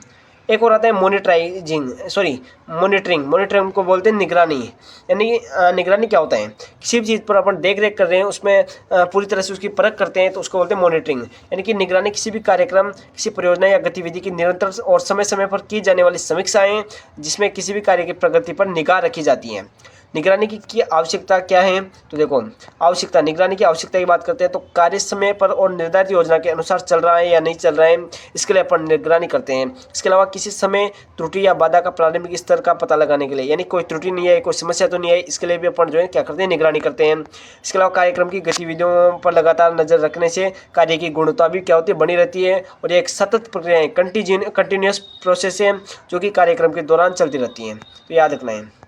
मॉनिटरिंग और इवैल्यूएशन में थोड़ा सा अंतर यदि आपसे पूछ लें कि मॉनिटरिंग की बात करता हूँ, मैं बता देता हूँ जैसे ही कि मॉनिटरिंग जो है ना सतत चलने वाली प्रक्रिया है, जबकि यह इवैल्यूएशन जो है ना असतत होती है, इसको अंत में देखा जाता है। इसके इवैल्यूएशन के परिणाम तो अपन को ये पता चलता है कि अपने जो कार्यक्रम में सफल हुआ कि नहीं हुआ, जबकि अपन मॉनिटरिंग के द्वारा जो है ना कार्यक्रम को सफल और असफल की दिशा प्रदान करते हैं, तो थोड़ा सा आपको याद रखना है। अब आगे बात करते हैं, एक और आता है, इसको बोलते हैं विसरण को बोलते हैं डिफ्यूजन। अब अपन बात करते हैं साइंस की भाषा में तो अलग होता है। साइंस की भाषा में तो जैसे मान लो कोई पदार्थ है वो उच्च सांद्रता से अधिक निम्न सांद्रता की ओर जा रहा है, उच्च से निम्न जा रहा है, उसको बोलते हैं विसरण। लेकिन अपने पास एक्सटेंशन में ये थोड़ी होगी इसकी परिभाषा होगी कि विसरण का मतलब होता है फैलाव, यानी किसी नई सूचना, तकनीक या ज्ञान का अधिक से अधिक लोगों तक फैलना क्या कहलाता है? विसरण कहलाता है। परिभाषा क्या होती है? विसरण वह प्रक्रिया है जिसके अंतर्गत अनुसंधान प्रयोगशालाओं में खोजे गए नए कृषि ज्ञान, तकनीक या सूचना का अधिक से अधिक ग्रामीण किसानों तक पहुंचाया जाता है जब तक कि बड़ी संख्या में किसान उसे अपनाने न लगे। विसरण के मुख्य तत्व कौन कौन से है? जैसे नवाचार, नए नए किस्में या नए नए अपने तकनीक को जो है ना उसको अपनाते हैं, उसको मतलब अपन प्रसार करते हैं उसका, तो उसको बोलते हैं नवाचार। नवीन विचार, तकनीक, प्रथा या ज्ञान को नवाचार कहते हैं। जब किसी नए विचार को अपनाता है किसान तो उसे नवाचार का ग्रहण करते हैं, यानी एडोप्शन कहते हैं। क्या कहते हैं? एडोप्शन ऑफ इनोवेशन, या ऐसे बोल लो एडोप्शन। संचार, भाई अपन बात करें किसके? विसरण के मुख्य तत्व, यानी कोई तकनीक है या ज्ञान है, उसको क्या बोलते हैं? नवाचार बोलते हैं। और जब कोई किसान उसको ग्रहण करता है उसको बोलते हैं एडोप्शन। और किस प्रकार से अपन को कौन कौन से तत्व जो भागीदारी होती है अपने विसरण में, तो नवाचार। दूसरी बात है कम्युनिकेशन, आप किस प्रकार से कम्युनिकेशन कर रहे हो, तो संचार। इन नवाचार को फैलाने के लिए संचार अनिवार्य है। संचार वह प्रक्रिया है जिसमें दो या दो से अधिक व्यक्ति विचार, ज्ञान और भावनाओं का आदान प्रदान करते हैं। नए विचार जब एक व्यक्ति से दूसरे व्यक्ति तक पहुंचते हैं तो इसे संचार कहते हैं। तीसरा अपने तत्व है सामाजिक प्रणाली, यानी सोशल सिस्टम, यानी समाज या किसान समुदाय जिसमें विसरण होता है। यानी सामाजिक प्रणाली क्या होती है? विसरण किसमें होता है भाई? या तो समाज में होता है या किसानों के समुदाय में होता है, उसको बोलते हैं सामाजिक प्रणाली। और इसमें परिवार, समूह, पंचायत, विद्यालय, किसान संगठन आदि शामिल होते हैं। सामाजिक व्यवस्था यह निर्धारित करती है कि नए विचार कितनी तेजी से फैलेंगे। आगे बात करते हैं समय, यानी विसरण एक समयगत प्रक्रियाएं। किसान नवाचार को तुरंत नहीं अपनाते हैं, उन्हें समझते हैं, परखते हैं और स्वीकार करते हैं, उसके बाद अपनाते हैं, इसलिए इसमें समय लगता है। यह जो प्रक्रिया है ना अपने पास विसरण की एक अभिग्रहण प्रक्रिया यानी एडॉप्शन प्रोसेस है। अब बात करते हैं विसरण को शॉर्ट में देख लो कि विसरण नवाचार प्लस संचार प्लस सामाजिक व्यवस्था प्लस समय, इन चारों को आपको याद रखना है। इसको क्या बोलते हैं? विसरण बोलते हैं। ये सारे तत्व इसमें शामिल होते हैं, अर्थात कोई नया विचार या नई तकनीक किसानों तक संचार माध्यम से पहुंचती है तथा समाज में उसे सहयोग करता है। तो समय के साथ किसान उसको अपनाते हैं, उसी को बोलते हैं विसरण। आगे बात करते हैं, देखो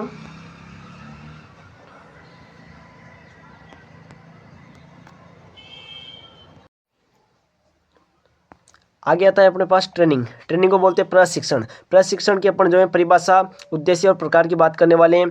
प्रशिक्षण क्या होता है, देखते हैं परिभाषा कि प्रशिक्षण एक संगठित प्रक्रिया होती है। यानी क्या होती है, संगठित प्रक्रिया होती है जिसके माध्यम से किसी व्यक्ति या कार्यकर्ता, जो भी कोई भी होता है, व्यक्ति होता है, उसका जो ज्ञान होता है, कौशल होता है और जो दृष्टिकोण होता है और जो उसकी कार्य कुशलता होती है उसमें इच्छित परिवर्तन लाते हैं और इच्छित परिवर्तन लाकर विशिष्ट कार्य को अधिक प्रभावी बनाते हैं और सक्षम बनाते हैं और सही ढंग से करने योग्य बनाया जाता है। यानी कि कोई भी व्यक्ति है उसके अंदर जो ज्ञान कौशल होता है उसको जो है ना उसमें इच्छित परिवर्तन लाते हैं और उसको जो है ना और ज़्यादा प्रभावी बनाते हैं और सही ढंग से योग्य करने योग्य बनाते हैं उसको। तो वो क्या होता है, अपने पास प्रशिक्षण होता है। एक बार दोबारा से देख लो फिर से कि प्रशिक्षण क्या होता है कि संगठित प्रक्रिया होती है, पहली बात। दूसरी बात कि जो है ना इसमें जो कोई भी व्यक्ति होता है उसके ज्ञान कौशल में जो है ना इच्छित परिवर्तन करते हैं और उसको जो है ना सही प्रभावी ढंग से जो है ना लागू करने के लिए और सही ढंग से जो है ना करने योग्य उसको बनाते हैं। किसको, अपने पास ज्ञान को, कौशल को, दृष्टिकोण को, उसमें इच्छित परिवर्तन लाकर।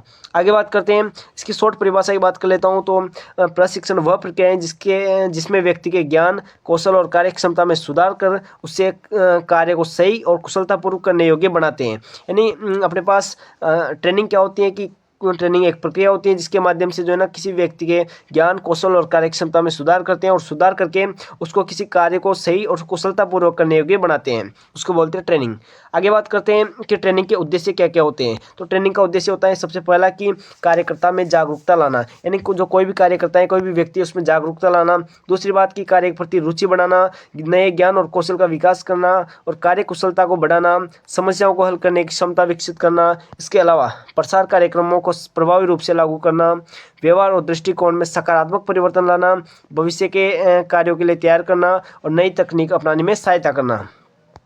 आगे बात करते हैं प्रशिक्षण के प्रकार। अलग अलग प्रकार का प्रशिक्षण होता है। जैसे सबसे पहले मैं बात करता हूँ, एक होता है पूर्व सेवा प्रशिक्षण, यानी प्री सर्विस ट्रेनिंग। यानी सेवा के पहले अपन कोई ट्रेनिंग करते हैं उसको बोलते हैं पूर्व सेवा प्रशिक्षण। इसमें सेवा ग्रहण करने से पहले जो है ना ये जो ट्रेनिंग है ये दिया जाता है और जैसे कृषि विश्वविद्यालय, केवीके आदि द्वारा ये ट्रेनिंग दिया जाता है। विषय ज्ञान कौशल और प्रसार तकनीकी सिखाई जाती है। दूसरा ट्रेनिंग होता है इन सर्विस, यानी एक तो होता है प्री सर्विस, एक होता है इन सर्विस यानी सेवारत, यानी सेवा के साथ साथ प्रशिक्षण। इसमें सेवा कार्यरत कर्मचारियों को प्रशिक्षण दिया जाता है, नई तकनीक, नए विषय और योजनाओं की जानकारी के लिए प्रशिक्षण दिया जाता है, कार्य कुशलता में सुधार लाने के लिए भी ये प्रशिक्षण दिया जाता है। एक होता है अपने पास ओरिएंटेशन। कौन सा होता है, ओरिएंटेशन ट्रेनिंग, यानी उन्मुखीकरण प्रशिक्षण, यानी नए कार्यकर्ताओं को जो दिया जाता है उसको बोलते हैं उन्मुखीकरण प्रशिक्षण। और इसमें क्या, कैसे और किस प्रकार से काम करना है, इन सभी की जो है ना मतलब कार्यशैलियाँ समझाई जाती हैं। यानी कि कोई भी काम है उसको किस प्रकार से करना है, कैसे करना है, तो उसकी संगठन और नीतियाँ बताई जाती हैं। एक होता है ऑन द जॉब ट्रेनिंग, यानी ऑन द जॉब ट्रेनिंग का मतलब होता है कार्यस्थल पर प्रशिक्षण। कार्यस्थल पर प्रशिक्षण का मतलब होता है काम करते करते सीखना। इसमें वरिष्ठ या अनुभवी कर्मचारियों से निर्देशन होता है। इसके अलावा अनौपचारिक प्रशिक्षण होता है। कौन सा प्रशिक्षण, तो अनौपचारिक जो प्रशिक्षण होता है ऑन द जॉब किया जाता है। आगे बात करते हैं रीट्रेनिंग। रीट्रेनिंग का मतलब कार्यकर्ता पुनः प्रशिक्षण, यानी कि कार्यकर्ता में कमी या पुरानी जानकारी होने पर जो है ना ये ट्रेनिंग दिया जाता है। कौशल में सुधार है तो दोबारा प्रशिक्षण। एक होता है एक्सटर्नल, यानी बाहरी प्रशिक्षण, संगठन के बाहर विशेष संस्थानों में प्रशिक्षण होता है जैसे ICRA, KVK, उनमें। एक होता है अपने पास प्रोफेशनल ट्रेनिंग, यानी कि जो है ना विशेषज्ञ प्रशिक्षण या अपने व्यावसायिक प्रशिक्षण। इसमें विशेषज्ञों या वैज्ञानिकों द्वारा उच्च स्तरीय प्रशिक्षण दिया जाता है। एक होता है फॉरेन ट्रेनिंग, यानी विदेशी प्रशिक्षण, प्रसार कार्यकर्ताओं को विदेश भेजकर दिया जाता है। ठीक है, तो ये आपको थोड़ा सा टाइप याद रख लेना है, 2-4 याद रख लेना है नाम बस, और ज़्यादा याद नहीं रही तो भी कोई नहीं। और परिभाषा बस आपको इंपॉर्टेंट ये याद रखनी है। आगे बात करते हैं, देखो नेक्स्ट दृष्टिकोण। दृष्टिकोण क्या होता है, जिसको बोलते हैं इंग्लिश में एटीट्यूड। क्या बोलते हैं, एटीट्यूड, यानी कि दृष्टिकोण का अर्थ होता है किसी व्यक्ति की किसी विषय, देखो दृष्टिकोण का अर्थ होता है किसी व्यक्ति की किसी विषय, घटना, समस्या, स्थिति को देखने और समझने का तरीका। यानी कोई व्यक्ति है, ये कोई व्यक्ति है, वो किसी समस्या को देखते ही किस प्रकार से उसके अंदर थॉट आता है, किस प्रकार से वो सोचता है, उस समस्या को किस प्रकार से समझता है, उस स्थिति को, तो उसी को बोलते हैं दृष्टिकोण। यानी कि कोई भी व्यक्ति है वो उसके द्वारा किसी घटना या समस्या या स्थिति को जो है ना देखने और जो समझने का जो तरीका होता है उसको बोलते हैं दृष्टिकोण। यह व्यक्ति के सोचने, समझने और निर्णय लेने के तरीकों को दर्शाता है। और दृष्टिकोण की शॉर्ट में देख लो कि किसी विषय को देखने या समझने का व्यक्ति का तरीका, यानी कोई व्यक्ति है उसके द्वारा किसी विषय को देखने या समझने का तरीका। आगे बात करते हैं एक योजना है जिसको अपन जानते हैं मनरेगा योजना। इसके बारे में आपको थोड़ा सा याद रखना है कि इसका पूरा नाम क्या होता है। सबसे पहली बात, पूरा नाम क्या होता है कि महात्मा गांधी राष्ट्रीय ग्रामीण रोजगार गारंटी अधिनियम। क्या होता है? महात्मा गांधी राष्ट्रीय ग्रामीण रोजगार गारंटी अधिनियम होता है। और इसकी शुरुआत की बात करता हूँ तो 2005 में शुरुआत की गई। इसका उद्देश्य क्या था कि ग्रामीण क्षेत्रों में गरीबी कम करना और लोगों को क्या देना, रोजगार देना। इसका मुख्य उद्देश्य क्या था कि ग्रामीण परिवार को कम से कम 100 दिन, ये याद रखना है दिन, कम से कम 100 दिन प्रतिवर्ष श्रम आधारित रोजगार सुनिश्चित करना, ग्रामीण गरीबों की आर्थिक सुरक्षा बढ़ाना, ग्रामीण क्षेत्रों में सतत विकास और आधारभूत संरचना का निर्माण करना। ये 100 दिन इंपॉर्टेंट है, क्वेश्चन आ चुका है पहले। आगे बात करते हैं मुख्य विशेषताएं क्या है इसकी, तो आपको याद रखना है आवेदन करने वाले प्रत्येक व्यक्ति जो है ना ग्रामीण परिवार से होना चाहिए। और ग्रामीण परिवार के रोजगार मतलब ग्रामीण परिवारों के लिए उपयुक्त हैं जिनकी जो है ना आय काफ़ी कम होती है। और इनका कार्य मुख्य रूप से स्थानीय जरूरतों के अनुसार किया जाता है, जिससे सड़कें, नहरें, तालाब, जंगल आदि जगह पर किया जाता है। मजदूरी सीधे बैंक या पोस्ट ऑफिस खाते में दी जाती है। इससे का लाभ क्या होता है कि गरीबी कम होती है, ग्रामीण आधारभूत संरचना में सुधार होता है और महिलाओं और कमजोर वर्गों को रोजगार मिलता है। तो आपको इसके बारे में थोड़ा सा याद रखना है, किसको लेके, मनरेगा को लेके, कि 2005 में इसकी स्थापना हुई है ना। आपको याद रखना है, इसकी फुल फॉर्म याद रखना है, महात्मा गांधी राष्ट्रीय ग्रामीण रोजगार गारंटी अधिनियम। आगे बात करते हैं एडॉप्शन। एडॉप्शन का मतलब क्या होता है? तो एडॉप्शन का मतलब होता है, एडॉप्शन वह प्रक्रिया है जिसमें किसान नई तकनीक, नई कृषि तकनीक या नवाचार को अपने खेत में लागू करता है। यानी कोई भी किसान है अपने खेत में नई कृषि तकनीक को या नवाचार को लागू करता है और उसे नियमित रूप से अपनाता है, तो उसको बोलते हैं एडॉप्शन। और इसके अलग अलग चरण होते हैं। सबसे पहले वो क्या करता है कि जागरूकता, यानी नई तकनीक की जानकारी प्रदान करता है। इसके बाद क्या करता है कि उसमें रुचि दिखाता है और उसके बाद क्या करता है, उसका मूल्यांकन करता है, यानी लाभ और उपयोगिता का मूल्यांकन करता है। उसके बाद उसकी परख करता है, यानी तकनीकी को छोटे पैमानों पर आजमाता है और फिर उसको जो है ना बड़े पैमानों पर अपनाता है और स्वीकृति करता है उसकी, यानी तकनीकी को स्थायी रूप से अपनाता है। तो ये किसको लेके बात होगी, अपने एडॉप्शन को लेके। एक और चीज़ आप याद रखना है, थोड़ा सा आता है इसमें, एनएचएम को क्या बोलते हैं, नेशनल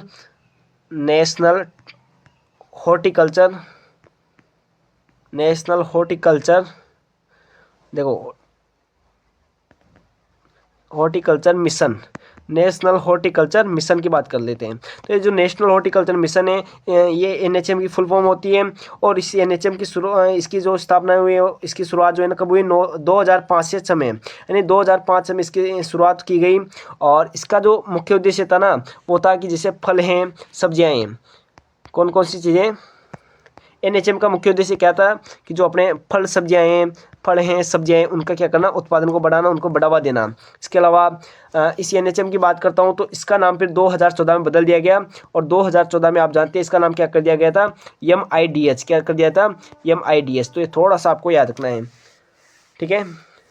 तो इसका MIDH की भी आपसे पूछ लें, फुल फॉर्म याद रखना है, मिशन फॉर इंटीग्रेटेड डेवलपमेंट, है ना, हॉर्टिकल्चर।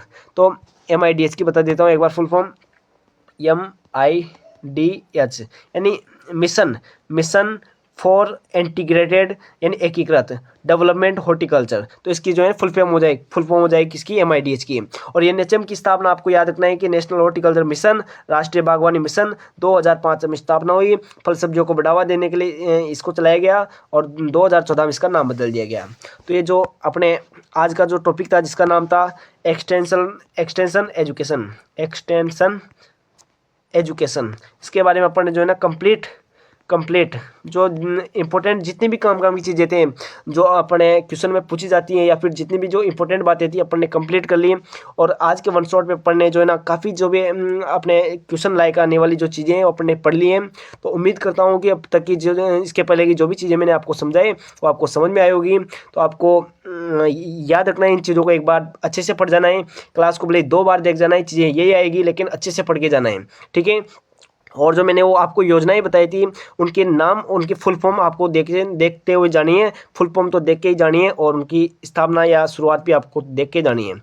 तो उम्मीद करता हूँ आप सभी से कि ये जो क्लास है आपको काफ़ी अच्छी लगी होगी और समझ में आई होगी। यदि आपको क्लास अच्छी लगती है तो क्लास को लाइक करें, शेयर करें, है ना।